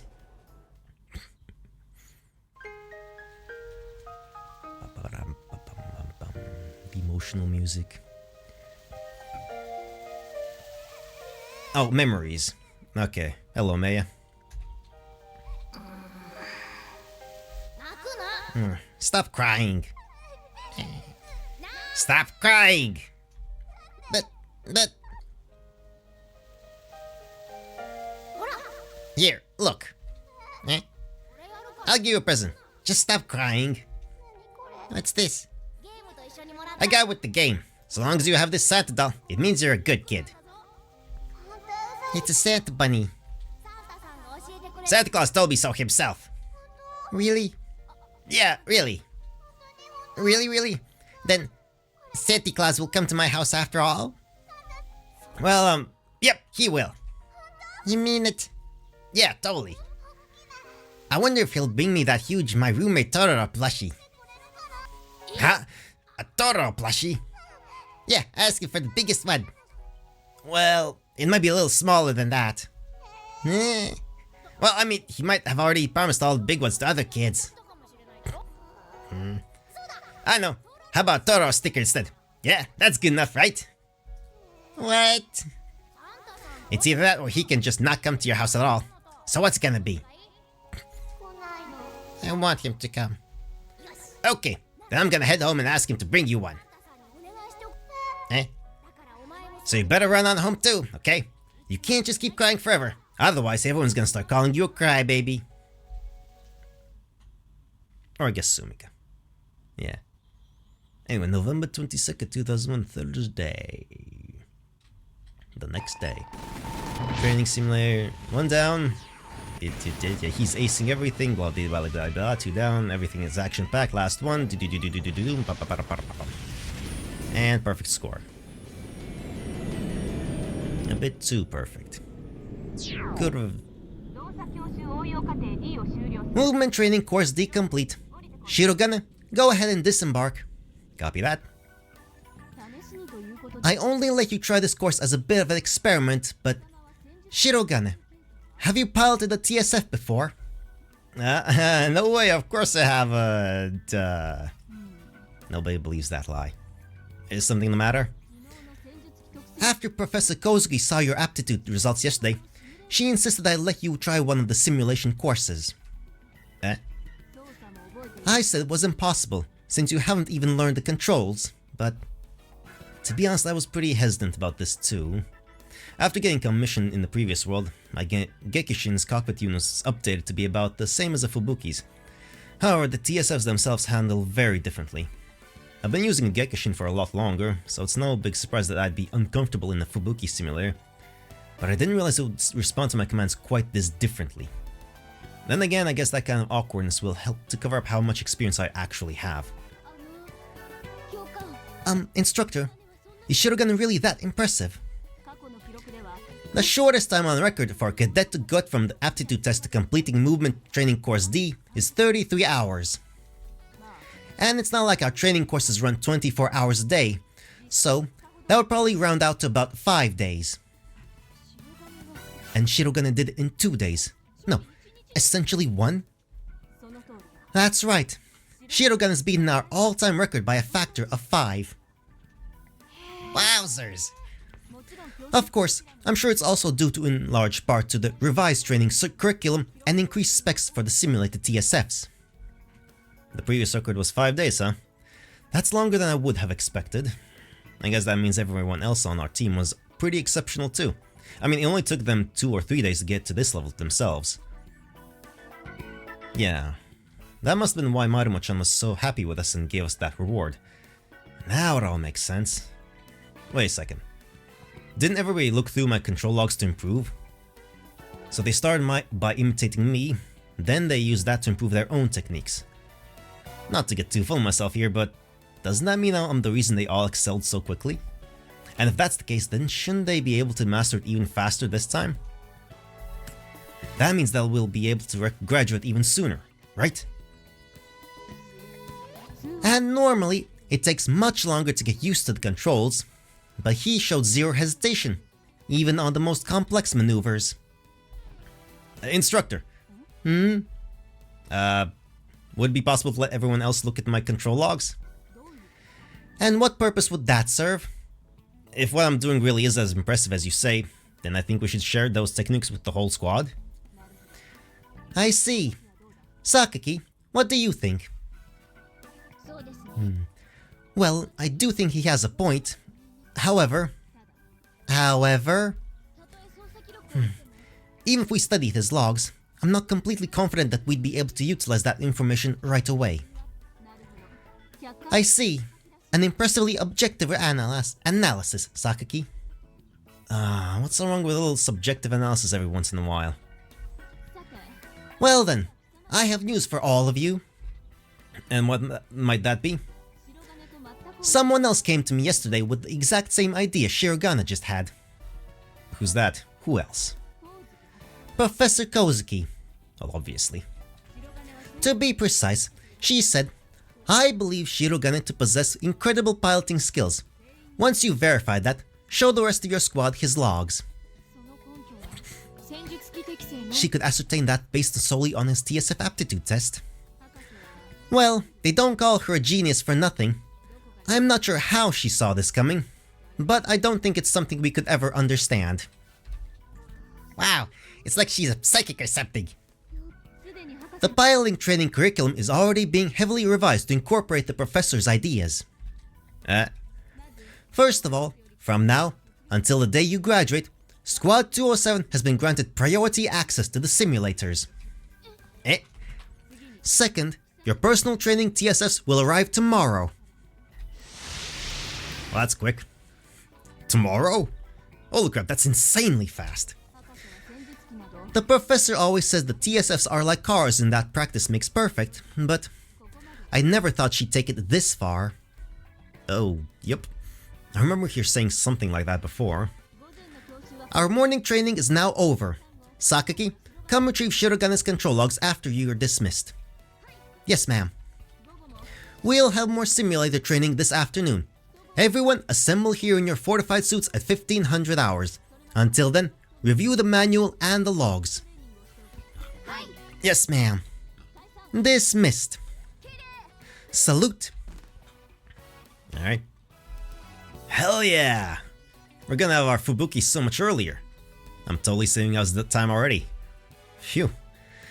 I've been starting to sweat for a while, but now everything's all coming together. This is good. Thank you, son. You really are something else. Thanks. I mean, you beat the all-time record by a factor of 5. Yeah. On second thought, maybe I kinda overdid it. Why'd you like to move like that? You wanna know? You really wanna know? Well, it's probably just pure talent. No matter how talented you are, sailing through Course D that fast just isn't normal. Then I guess I'm just not normal. You can say that again. I'm not sure I like your tone, young lady.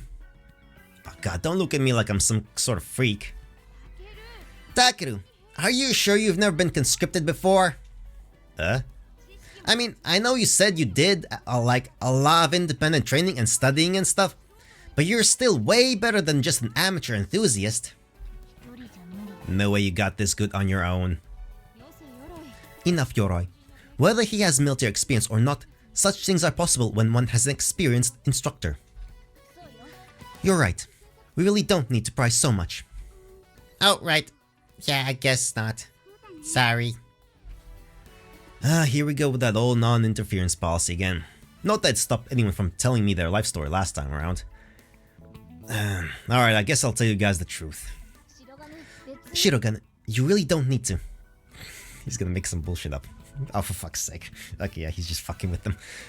No, it's fine, really. I'm sorry for keeping it a secret. See, the truth is, I'm no ordinary human being. Come again? There's a secret base called Area 51 in the American state of Nevada, and the UN military is working on a top secret project there. Area 51? It's called the Super Elite Soldier Project, fuck's sake, or the SESP for short. I'm the 9th of the Super Elite to come here from there. SES 009. Fuck's sake. SES 009?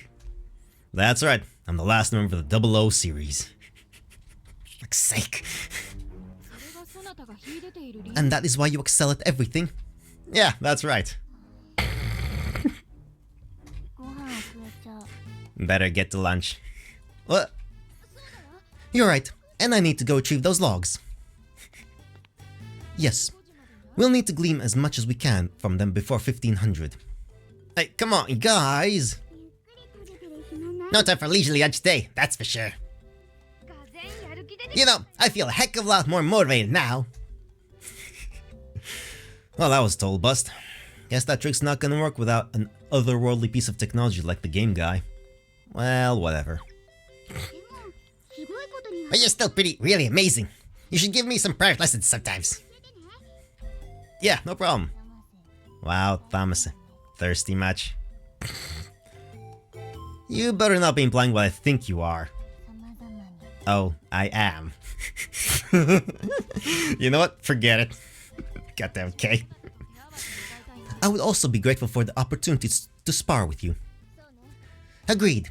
You're much better than us at this, so I'd appreciate it if you could help the rest of the squad. I'm guessing you want in too, Ayamine? That a problem? Alright, then it's settled! What's settled? What are you even talking about? You're gonna be the private instructor now. Congratulations. Alright, fine. Guess I could teach you guys one of my signature moves if you really insist. Oh, no, we won't be needing those. Come on, why not? Because they're bullshit and nonsense. Good evening, Sensei. What you been up to today?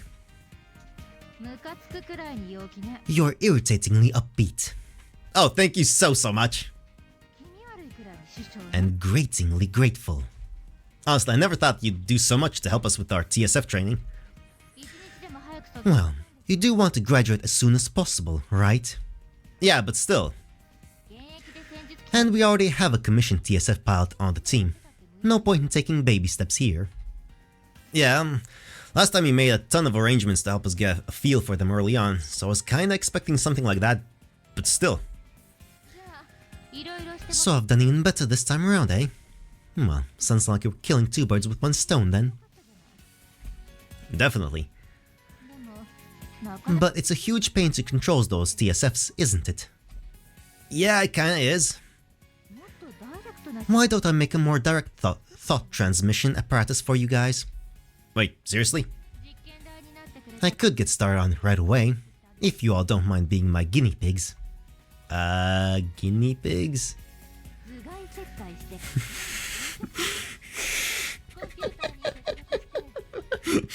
Okay. Just a little incision into your skull, then we hook up some electrodes directly to your brain. After that, we can connect you to some computers and... Yeah, no, we're good. Well, aren't you a wet blanket? Okay then, how about...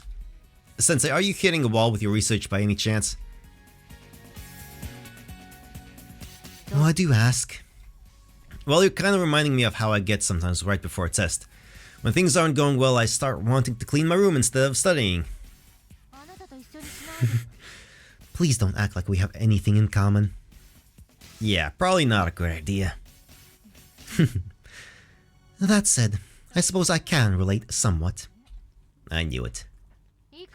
Even a genius like me gets stuck from time to time. Although my problems are in a completely different league from yours. Does that have anything to do with those 15 billion semiconductors? Something like that. Oh, there's an idea. Why don't I redesign those simulators for you? No jokes this time.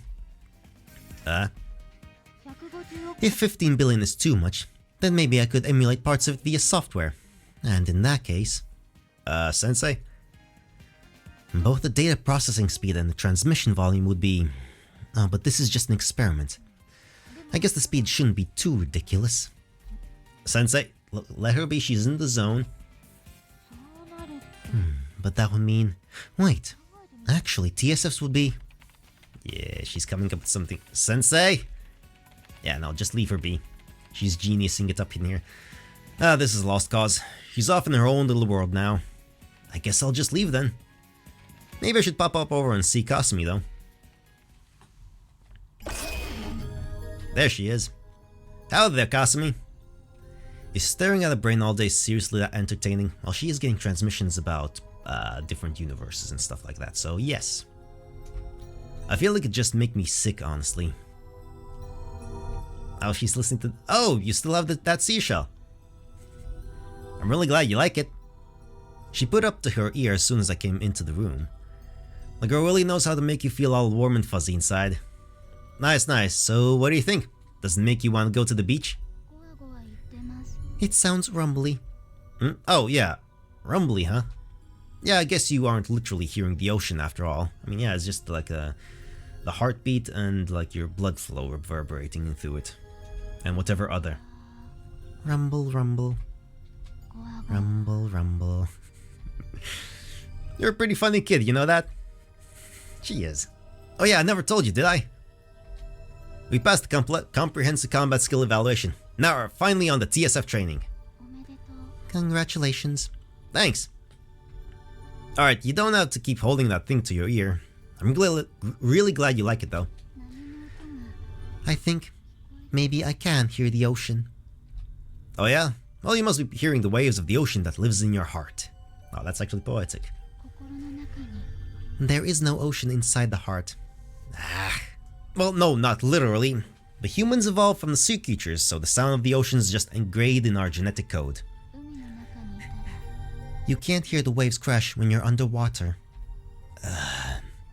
Well, I mean, yeah, fair point. I guess it must be coming from your memories, like a day you went to the beach or something. I've never been to the sea. I mean, yeah, it's just the wind, like, blowing and, like, reflecting off the seashell, and it's acoustics. It's acoustics doing, like, weird acoustic things. They're complicated. It's a whole science, acoustics. What? You've never been to the sea? No, she's a lab rat. Lab bunny. There you are. Stop embarrassing yourself and get over here. Did she overhear some of that? I need to ask you some things about TSF behavior. Oh, are you sure about that? What about your research? Even I need to take a break every once in a while. Just get your butt over here. Okay, well, see you later, Kasumi. Bye-bye. Bye-bye. Yep, bye-bye. That's adorable. More memories. Dispersing them. Kiri-chan, aren't you gonna watch Ultimate Power too? No, I'm not gonna. Why not? It's fine, that show's boring anyways. So, what do you want to play? Takeru-chan, you liar. You always have to be Ultraman when we play make-believe. No, I pretend Gorban sometimes too. Are you sure you don't want to watch it? Shut up! I said I'm not watching it and I mean it. Now come on, let's play something together. You sure? Maybe you should just go home. Ultimate Powered is gonna start soon. As a fan of Ultimate Powered, I can't allow myself to break a promise. I'd bring shame to the Ultimate Pot name. What promise?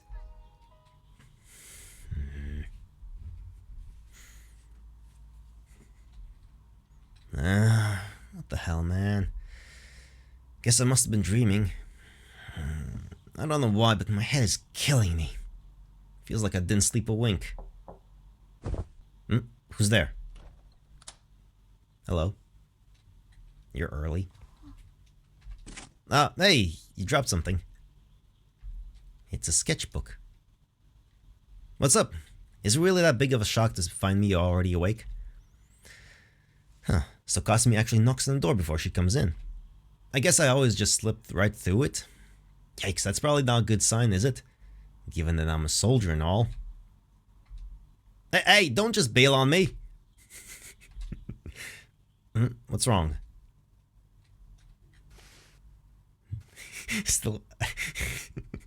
Still doing her routine even though he's awake. No, I'm already awake. You okay? Your hands are trembling. Sorry, dude. I'll try to be asleep next time, alright? Here's your sketchbook.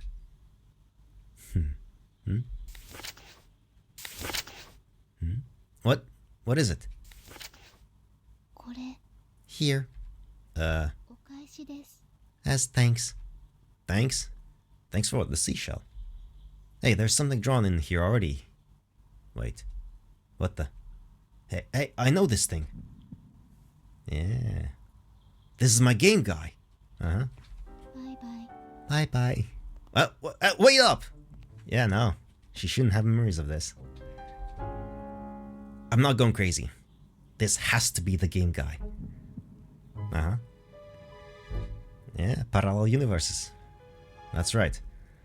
She did this before. Yeah, she did this last time too.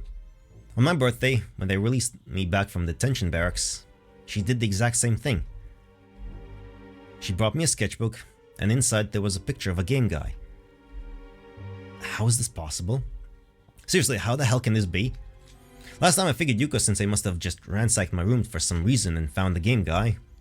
But that can't be what happened this time. I left it back in my house, and when Yuko-sensei sent someone back to check on the place, it was all in ruins. The game guy shouldn't even exist in this world. Nobody's got the time to make handheld gaming consoles over here. I don't get it. It's the brain! Parallel universes and whatnot. You know, Yuko-sensei's been talking about it the whole time. What the heck is going on here? Oh, I can't wrap my head around this. I hope you like it. Whoa! A game guy?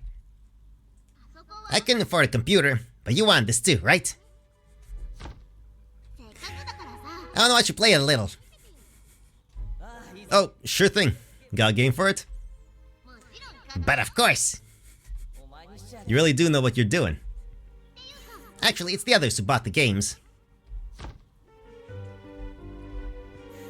Come to think of it, Kasumi used to remind me of Sumika in a lot of ways.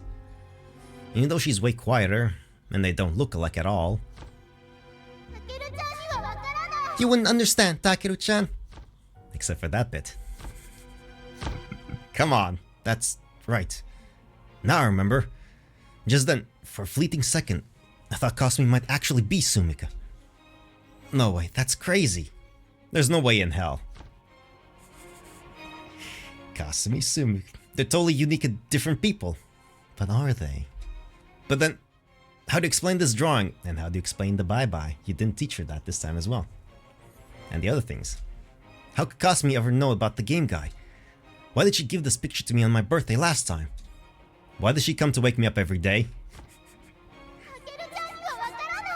You wouldn't understand, Takeru-chan. Come on. The pieces have been there the whole time. I don't get it. Come on! Kasumi. Who are you, really? She's a brain. Well, everyone's a brain, but like...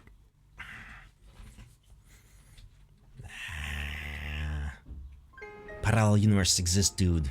You're literally from like 2 of them now. One completely different world and one that's basically identical, just a few years ahead. Takeru-san. Could you possibly be Sumika? No, that can't be. Takeru-san. And yet, somehow I feel like there's gotta be something connecting the 2 of you. Takeru-san. Hey, Tama. You getting pumped up for this too? Yeah, everybody is. That was great. She's great. Wow. Fubukis, huh? I haven't seen these babies in ages. This really takes me back. Morning, Takeru! Oh, hey. Took your sweet time getting here, I see. Oh, please, I'm still here way ahead of schedule. Really? Besides, it's not like the Fubukis are gonna just up and leave. That's for sure. They might.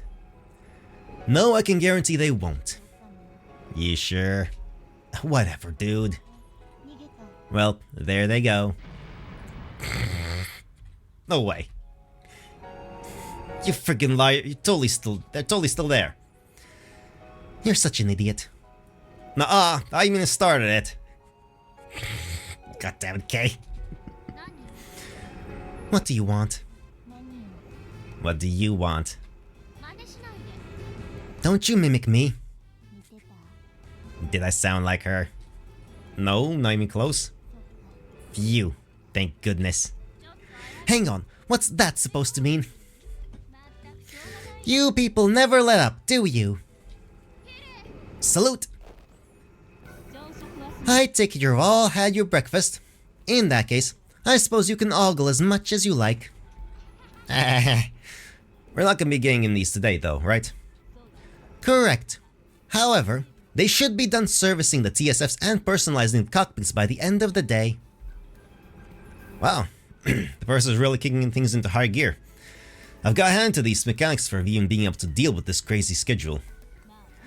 True enough, but the TSFs themselves were already in excellent condition, so they really just need the usual maintenance and a new coat of paint. Wait, you mean they didn't send us a bunch of beat up old junkers? Well, they're not exactly brand new, but honestly, I'm shocked they managed to bring in so many that were in decent shape. Was that also the professor's doing? She originally requested brand new ones, but those would take over 30 days to arrive, so she had to settle for these. She was gonna give us brand new TSFs? We don't really need brand new ones. Besides, the joysticks on new ones are really stiff, so... How do you know that? Dude. What? I mean, that's what I've heard at least. You're such a come on. I've gotta stop doing that. It's been like a month. You really should stop doing that. Guess she must like getting them brand new, huh? She likes peeling the vinyl off the new seats for some reason. I mean, it's understandable. It's a kind of a satisfying thing to do. Peeling, like, the stuff from that. And she's how old? Hey, it's a satisfying feeling. I think all geniuses are children at heart.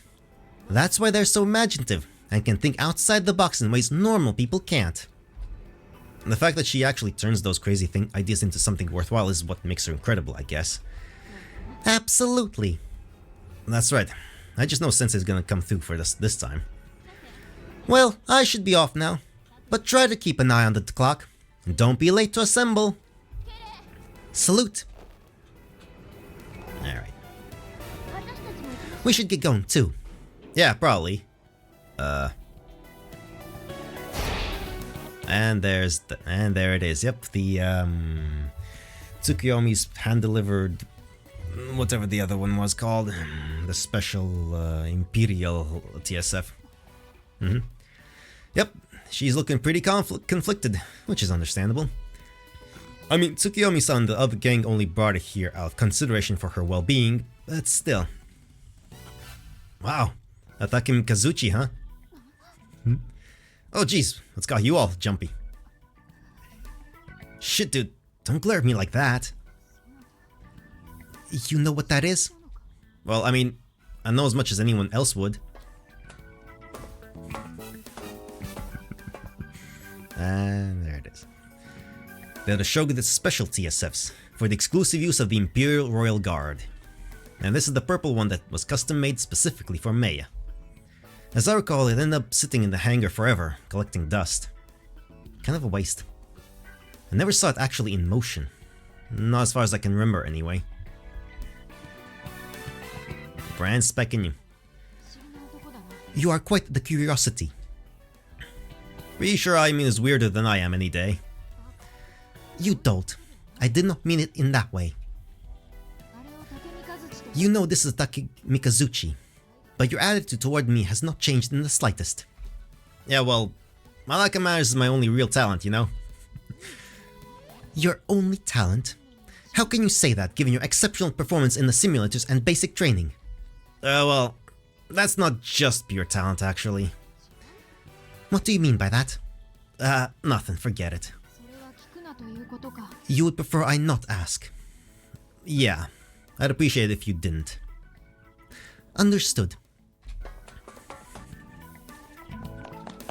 And there's... Wow! Atake Mikazuchi! Okay, if I don't stop her, Tsukuyomi-san's gonna... Don't, wait a second. Why? Look, just don't touch it, alright? Oh, yeah, I guess you're right. Oops. If she went and rubbed her hands all over it like last time, Tsukuyomi-san would have given her another backhanded slap across the face.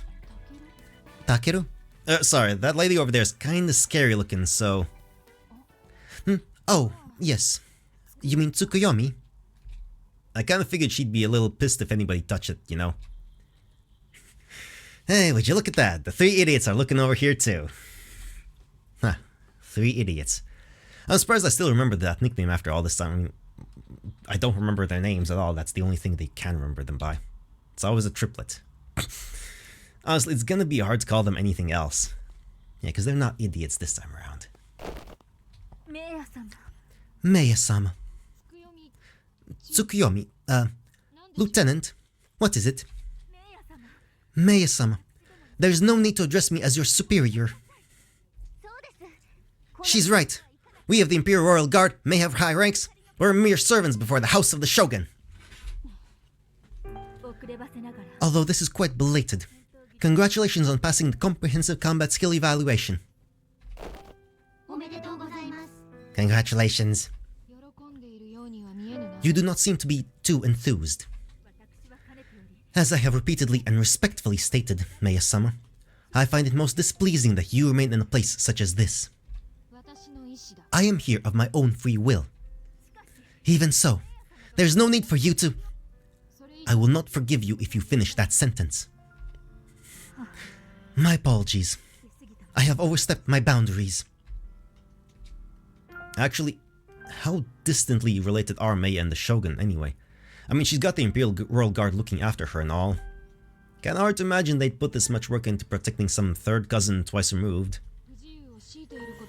I apologize for forcing such inconvenience upon you. You must all find this place quite constraining.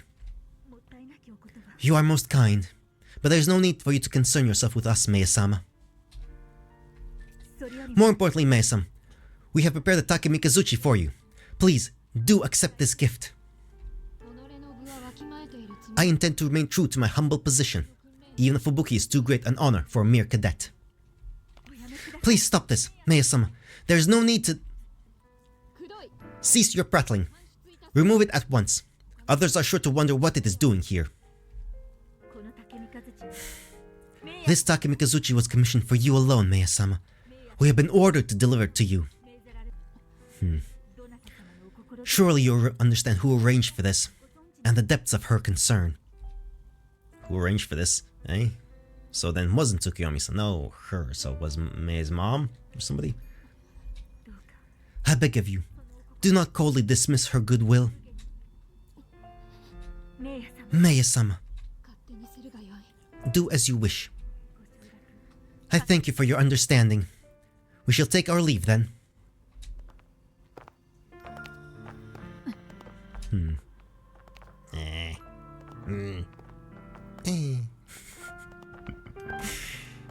Looks like they still hate me for some reason, even though he hasn't done anything this time around. I mean, I knew they would, but still, it sucks. What did they even do anyway? Nothing this time around, it's just you're close to her, and that's it. Oh wait, no.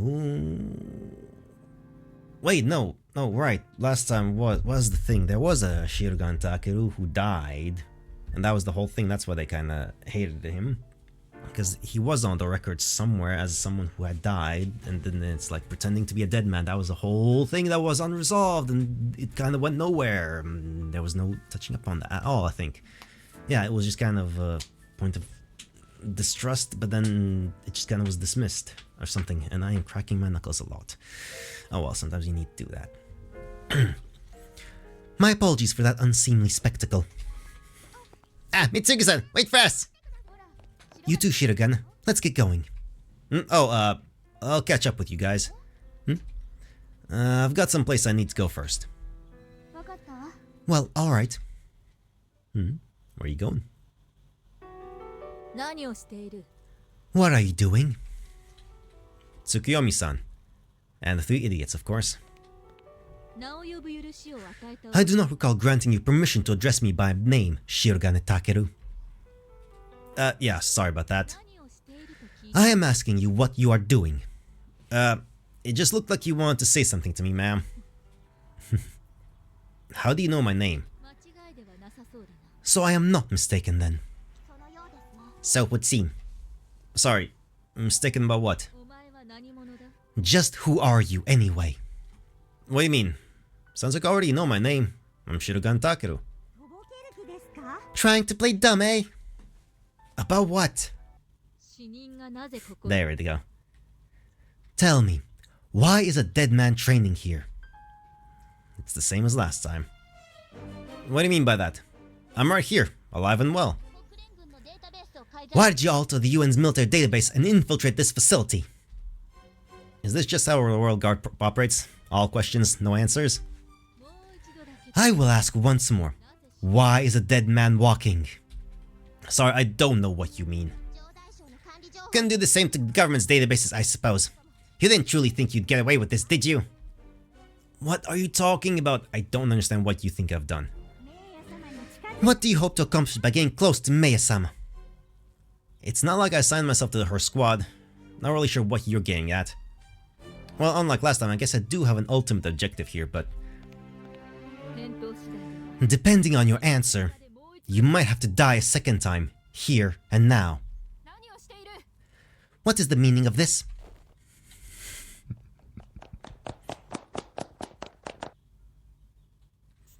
Tsukuyomi, Kamiyo Tomoe Ebisu. You are still here? What do you think you are doing? Meiya? You dare address Meiya-sama in such a fashion? It is alright, I have allowed it. Meiya-sama, do you know what sort of man this is? I know nothing of his past, but in this place, that simply does not matter. But in his case, it is not nearly so simple. That is enough. Stand down. Meiya-sama, I am ordering you to leave at once. Very well. Come. But... we beg your pardon. We will do as you say. Yes.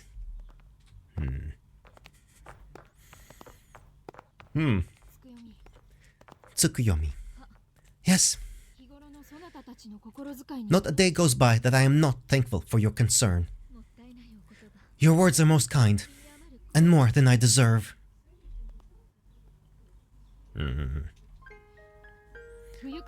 That must have been unpleasant for you. Forgive me. Hey, you didn't do anything wrong. And I understand where the lieutenant's coming from too. I really need to look into what Tsukuyomi-san was saying. I should ask Yuko-sensei about it.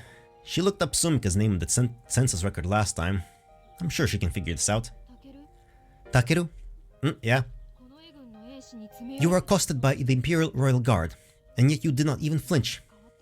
You truly are peculiar. Hey, come on, don't start treating me like I'm a total weirdo now.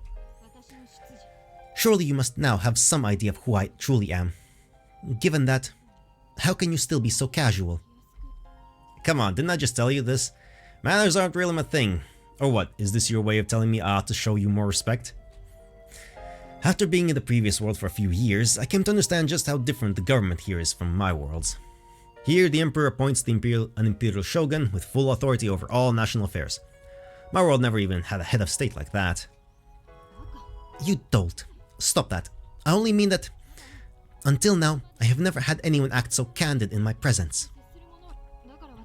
I originally assumed you had lived overseas and were therefore unfamiliar with Japanese customs.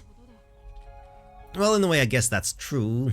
I only have a vague understanding of how this world's Japan works, but that was still enough to get by last time around. The intricacies of the Japanese government have nothing to do with whether humanity wins or not, so honestly, I couldn't care less. And of course, I've got no bearing on my personal relationship with Maya, period. But I mean, doesn't the rest of the squad act pretty casual around you too? Even not as much as me, but still. During squad activities, perhaps. But when we are off duty, there was always a certain awkwardness. Seriously? I never noticed. Things changed significantly after your arrival. Ever since then, I feel as though everyone has become much less reserved. You think? I do. Hey, you mind if I ask you something? What? I don't look like a dead man to you, do I? What? And here I thought you were going to ask a serious question. Come on, just tell me. Am I dead or what? If you are uncertain, why not truly going toward the light? At the very least, you look alive enough to me. I see. You truly are an odd one. I tried to explain, but you probably wouldn't believe me. I just don't get the idea that I'm intentionally hiding anything from you, okay? Hell, even I don't know what's going on with me half the time. Takeru. Anyway, I think we'll come to understand each other better over time. That's part of what it means to be comrades, right? I know everyone in this squad is a little touchy about their past, so I can understand why you guys try not to pry. But I'm just not good at being considerate about that sort of thing, I guess. I can see that. Then again, if I'm gonna go around sticking my nose in your business, I should really start out by telling you all about myself. I'm kind of a hypocrite, aren't I? There's no need to force yourself to tell us anything. I don't think you're getting it. Look, we're gonna be trusting each other with our lives, right? I want to get close enough to you guys that we can talk about that stuff with each other. For what it's worth, I'll try to open up to you as much as I can. So, I know it's gonna be slow going at first, but someday I hope we can get over that hump together. I can't seem to find the right words for this. I mean, you're doing fine. I mean, I do want us to understand each other, but there are some things I just can't tell me and the others. That's why I'm having trouble expressing my feelings. Perhaps there may come a date when you feel you can tell me. Yeah, I guess you're right. Hopefully it'll be someday soon. I'm such a liar. I may only recall bits and pieces, but I clearly remember humanity's bitter defeat. And I'm trying as hard as I can to make Alternative Force succeed, so that the future doesn't play out that way again. Unless building a stronger sense of camaraderie is guaranteed to help make Alternative Force a success, it's pretty low on my priority list. I do mean it when I say I want us to really get to know each other, but damn it, not only am I a liar, I'm also a total hypocrite. Anyway, we should get going. If we hang back here too long, people are gonna start spreading rumors about us. Wait. You have my gratitude. I'm glad we had this conversation. Yeah. Enough with the formalities, alright? Now come on, let's go. Alright, there's a nice little scene there. It's to the right. Take this! And boom, boom, boom. Where's the next one? Above me? Boom, boom, boom. And a bunch of action, trading, succeed, and being God mode. Great, out of ammo. In that case, knife. Take that! Boom. And action pack. Whoa! Pixelations and everything else. Gotcha. Just a little forward dash out of a crouch cancel. I could land that one with my eyes closed. Good for you. Training, imitating, and blah blah blah blah blah blah blah. All winding down. Movement training course F complete. That concludes today's simulator training. Come on now, Shirogane. Acing that test again. Man, you can definitely tell the Fubuki series is state of the art. After piloting with the Gekishin, it's clear as day how much of a luxury it is to train with the Fubukis. The Fubuki is more flexible, maneuverable, and responsive. But on the flip side, that means the controls are hypersensitive to even the slightest of inputs. Sure, the Gekishin was pretty rough in comparison, but it was also easier to control. It's actually kind of scary how quickly I got used to it. The first time I hopped into one, it felt unbelievably clunky and unresponsive. Well, whatever. Once I accumulate some data and the feedback system starts kicking, this should get a little easier. I just wish there was a more intuitive way to perform combos and cancels, you know? Maybe like a special command for an auto cancel or something. Then it'd be just like a video game. Ah man, that takes me back. It's been over 3 years since last time I played one. Last time around I got so hyped up about being inside a real life Valgeron or whatever. God, I was so naive. It took a hell of a lot more work to master this stuff in real life. Not at all like Valgeron. Ah, Valgeron. There's no way to make TSFs that simple, but there's gotta be a way to get a little closer to it in terms of intuitiveness. Like, in beginner mode you can set single button shortcuts for combos and auto cancels and stuff. I remember turning those on whenever I just wanted to power through the game. The beginner mode for the occasional Valgeron port was so well made. Original one even. Man, Yuko-sensei, you should be working on something like that instead of some weird brain implant crap. Beginner mode, huh? Wait a sec. That's actually a pretty good idea. A TSF operating system that functions just like Valgeron. Of course! We already control them incredibly indirectly via brainwaves as it is. So if we built these kinds of automatic combos and cancels into the basic controls, that would make it so that anybody could pull off my moves. Holy shit, I'm a genius! I'm gonna ask Yuko-sensei right now. Sensei! What is it, Shirogane? You seem awfully agitated about something. Sensei, remember how you said you want to kill some time messing around with TSFs or whatever? Yes, I did say that, but why? Then I've got the perfect project for you.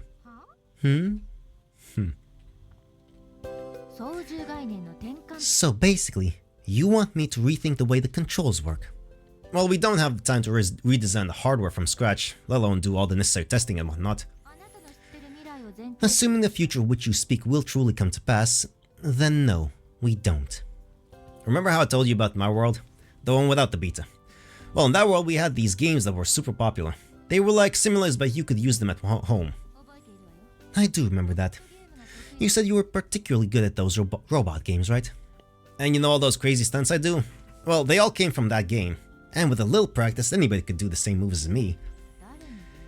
Anybody at all? When I first started learning to pilot TSFs, I was a little thrown off by how different they were from what I was used to.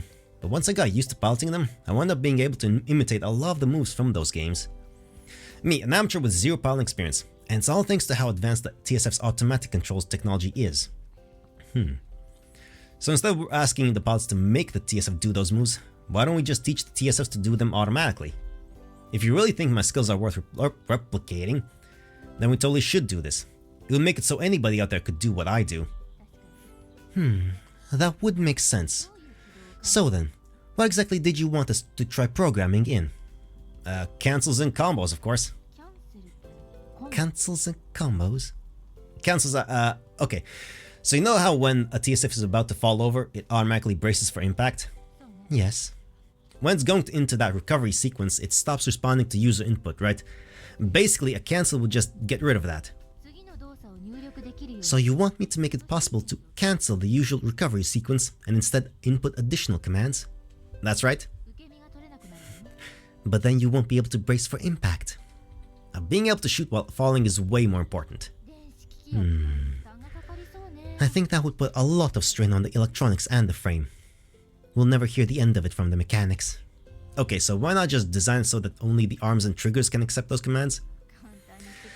You make it sound so easy. In any case, what are these combos you mentioned? Basically, when a specific sequence of commands is given within a certain time frame, the TSF would perform a move that it otherwise wouldn't. Totally different from a cancel then. Going back to those games I was talking about, the controllers always have a cross-shaped button or a joystick to control your movement, and a number of buttons for basic action commands. So let's say you press the punch button 3 times and the kick button once. What do you think would happen? You'd punch 3 times and kick once. That's right. Let's just assume those were right-handed punches and forward kicks. And? So this time if we press those buttons really fast, like punch, punch, punch, kick, it would instead be a right-hand punch, then a left-hand punch, another right-hand punch, and a reverse roundhouse kick. That's what we call a combo. Ah, a combination of moves, in other words. Yeah, that's about the gist of it. Why not simply assign that command to a single button instead? I mean, that could work, but then what if you do the first 3 punches and then you realize something bad's about to happen? You want to be able to cancel out that roundhouse kick, right? And how would you do that? By inputting some other move? So it constantly monitors your inputs and interprets them to determine what you're trying to do. That's right. I think I get what you're after now. You want 2 things: to simplify the controls and to change the way the TSF processes input commands and movement. I guess that's what it boils down to. What you're asking for is complete automation of the most frequently used moves and the ability to cancel that automatic control at will. Yeah, that's perfect. That's exactly what I want. And you think that's doable? Yes. Even without knowing where any given TSF will be used, or for what exact purpose? Well... And as for these combos, who's going to be designing them? I mean, it doesn't really matter who. I guess I can do it for starters. You can just convert my control logs, can't you? Well, isolating a movement pattern and tracing the commands for it is pretty simple, yes. Really? Well, in that case. But if the TSF is only capable of doing a handful of preset maneuvers, would it really be of any use in actual combat? Keep in mind that TSFs need to be able to swiftly and decisively respond to any development in any scenario and in any environment. But every battlefield is different from the one that came before it.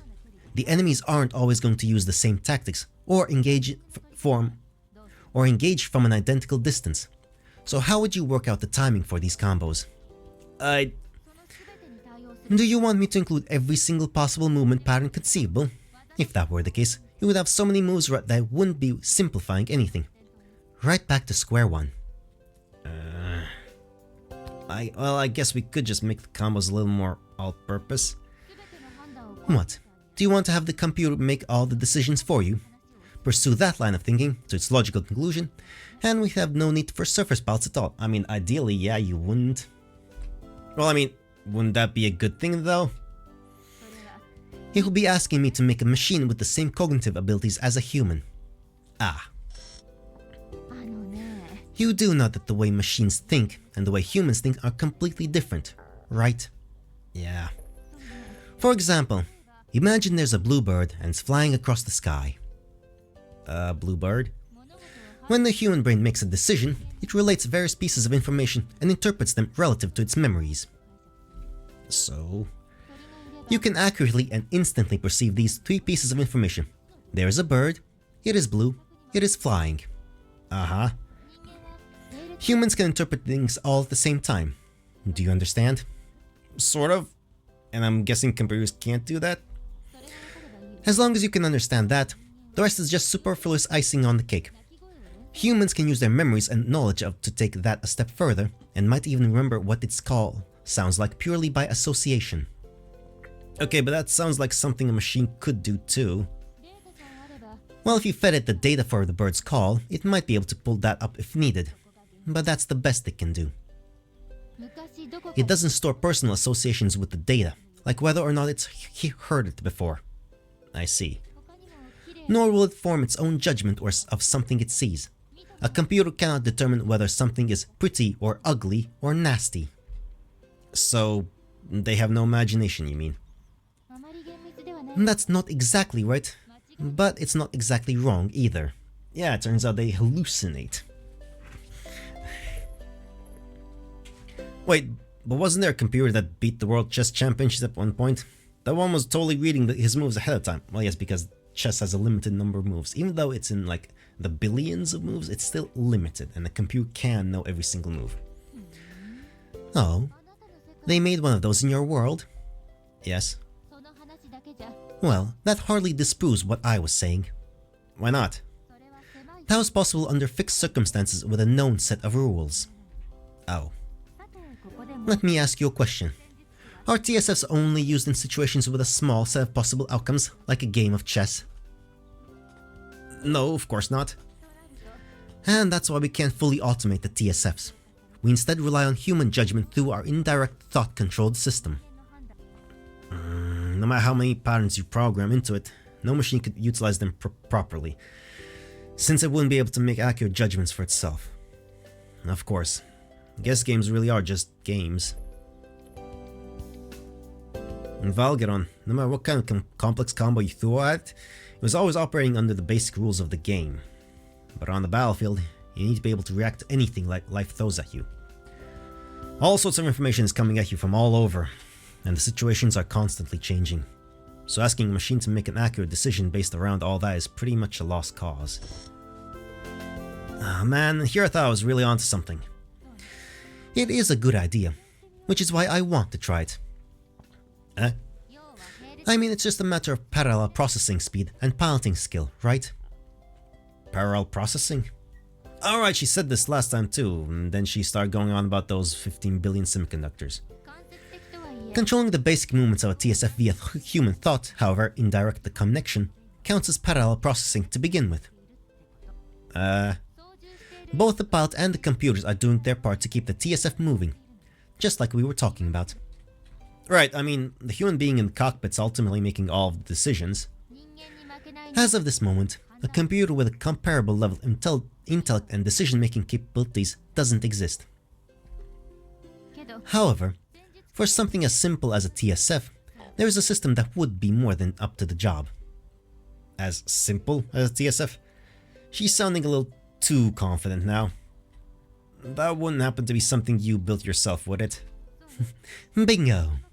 It's just a prototype I made for a completely unrelated purpose, though. And why haven't you used it until now? No one ever asked me about applying it to TSFs before, and I'm trying to help us on a much grander scale, you know. Sensei, TSFs are critical to fighting the beta. Well, yeah, but nobody piloting them really voices any complaints. Is that right? There's no way I'm the only one with complaints out there, is there? No, why the long face? I'm saying it's a good thing you came to complain to me about it. I'm not sure that's something that sounds like a compliment. Heck, you even had an idea on how to improve them, crude as it was. Crude? And it's no small feat to have piqued my interest with something like this. Well, thanks, I guess. Is she actually praising me here? It's so hard to tell. Those timing issues can probably be dealt with by tinkering with the TSF's computer to increase its automatic processing abilities. You can do that? Easily. I'll get on right away. Awesome, please do. I'll use your training TSF as the proof of concept. It'll be constantly receiving your data, so keep that in mind. Yes, man, so that makes me a test pilot, right? Test pilots are supposed to be the cream of the crop among pilots. Who else would do such irresponsible and nonsensical maneuvers in a TSF? Ah, man, I can't just catch a break here. Like I said before, I meant that as a compliment.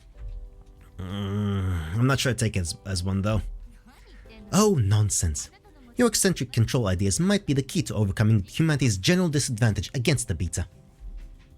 Yeah, they'd better be. On a tactical level, at least. Oh, nothing. Right, of course. Sensei? Oh, it's nothing. Anyway, I'll call you when I need you. Understood. Oh, one more thing. It's really important. What now? It's about me this time. I want you to look something up for me. What? First Lieutenant Tsukiyomi of the Imperial Royal Guard just asked me why a dead man was training here. The Shogunate, eh? She said the same thing to me last time around, and now it's really starting to bug me. I see. The Imperial Shogunate manages all affairs of the House of the Shogun, after all. I'm not surprised that they know. Know what? Surely it's occurred to you by now, hasn't it? If it's as you say, and this world really does resemble your world, whether Beta never existed, think about it. So then, what you're saying is, this world. There's another me in this world too? You're almost right. Technically speaking, there was another you in this world. You mean... I'm dead? Well, the other one is you, yes. There you go. What Tsukuyomi-san said was the truth? I'm already dead in this world? Well, a different version of you, yes. This world's you, yes. Why didn't you tell me this earlier? Because it would cause unnecessary nonsense like this. Is that what's happening now? Because it would just be another thing for you to hide. Well, it would have been one less thing for you to hide. That's true too. Sensei! What good would that knowledge have done to you anyway? It's not like you were the one who died. Just this world's version of you. She's right. I'm still here and I'm alive. And if nothing else, if my memories are any indication, I'm going to stay alive for another 2 years at least. Well, no, you can change it. Well, as long as it has nothing to do with me, I guess I can accept that. You make it sound like it might have something to do with you. Well, couldn't it? Unfortunately, I wouldn't know. I altered the records as best I could, but it looks like that didn't affect the Shogunate's databases. And that's how Tsukuyomi-san found out. There's no way of knowing just how much information she has. I know that the person who died wasn't really me. I understand that. So why does this feel so overwhelming? I'm here right now and I'm alive and well, that's all that matters, right? You're the one who wanted to know. Yeah, you're right. Anyway, you wouldn't happen to know when I died or where, would you? Why does it matter? She's right. What would I even do with that information? You're right, it really doesn't matter. If you keep getting all worked up over little things like this, we're never going to get anywhere. I know. It was just some other guy with the same name. End of story. I'm fine. I just need a moment to let it sink in. I see. Well, good night then. Thanks again for your help with those TSFs. Another dream. Poke poke. Wake up. Oh, it's just you, Sumika. Alright. The very first scene. Sumika-chan, is that worth a sun mine awake yet? Sumika, you're up pretty early, don't you think? Considering it's a Sunday and all. So, what can I do for you? You're just poking her boobs, dude. Just to be sure, you understand that this is beyond my ability control, right? For fuck's sake. Best friends. Good, I'm glad that we're on the same page then. And might I add that your breasts feel a bit bigger today? What the heck do you think you're doing? And blam. Chub-bum. What is chub-bum? Alright. And with that, a little bit of levity, we shall conclude for now. For today, for this bit, yes. That was a lot of stuff. A lot of speeding through things. We're getting memories. We're getting memories of Sumika now. Some nice ones and then some silly ones. Yes. Yes, we're not even close to a third of the way through this, aren't we? Yeah, we're just blazing through unlimited but with altered memories now. Anyway, my brain is a thing. Technically that's a true statement, but that's not really helpful in any way. Anyway, and we're pausing. Pause. Until next time, we got some music. Pablo Vega, Balthian Thief from The Last Relation. The Police, Every Breath You Take. Genesis, Tonight. Depeche Mode, Should Be Higher. And Scorpions, China White. Goodbye.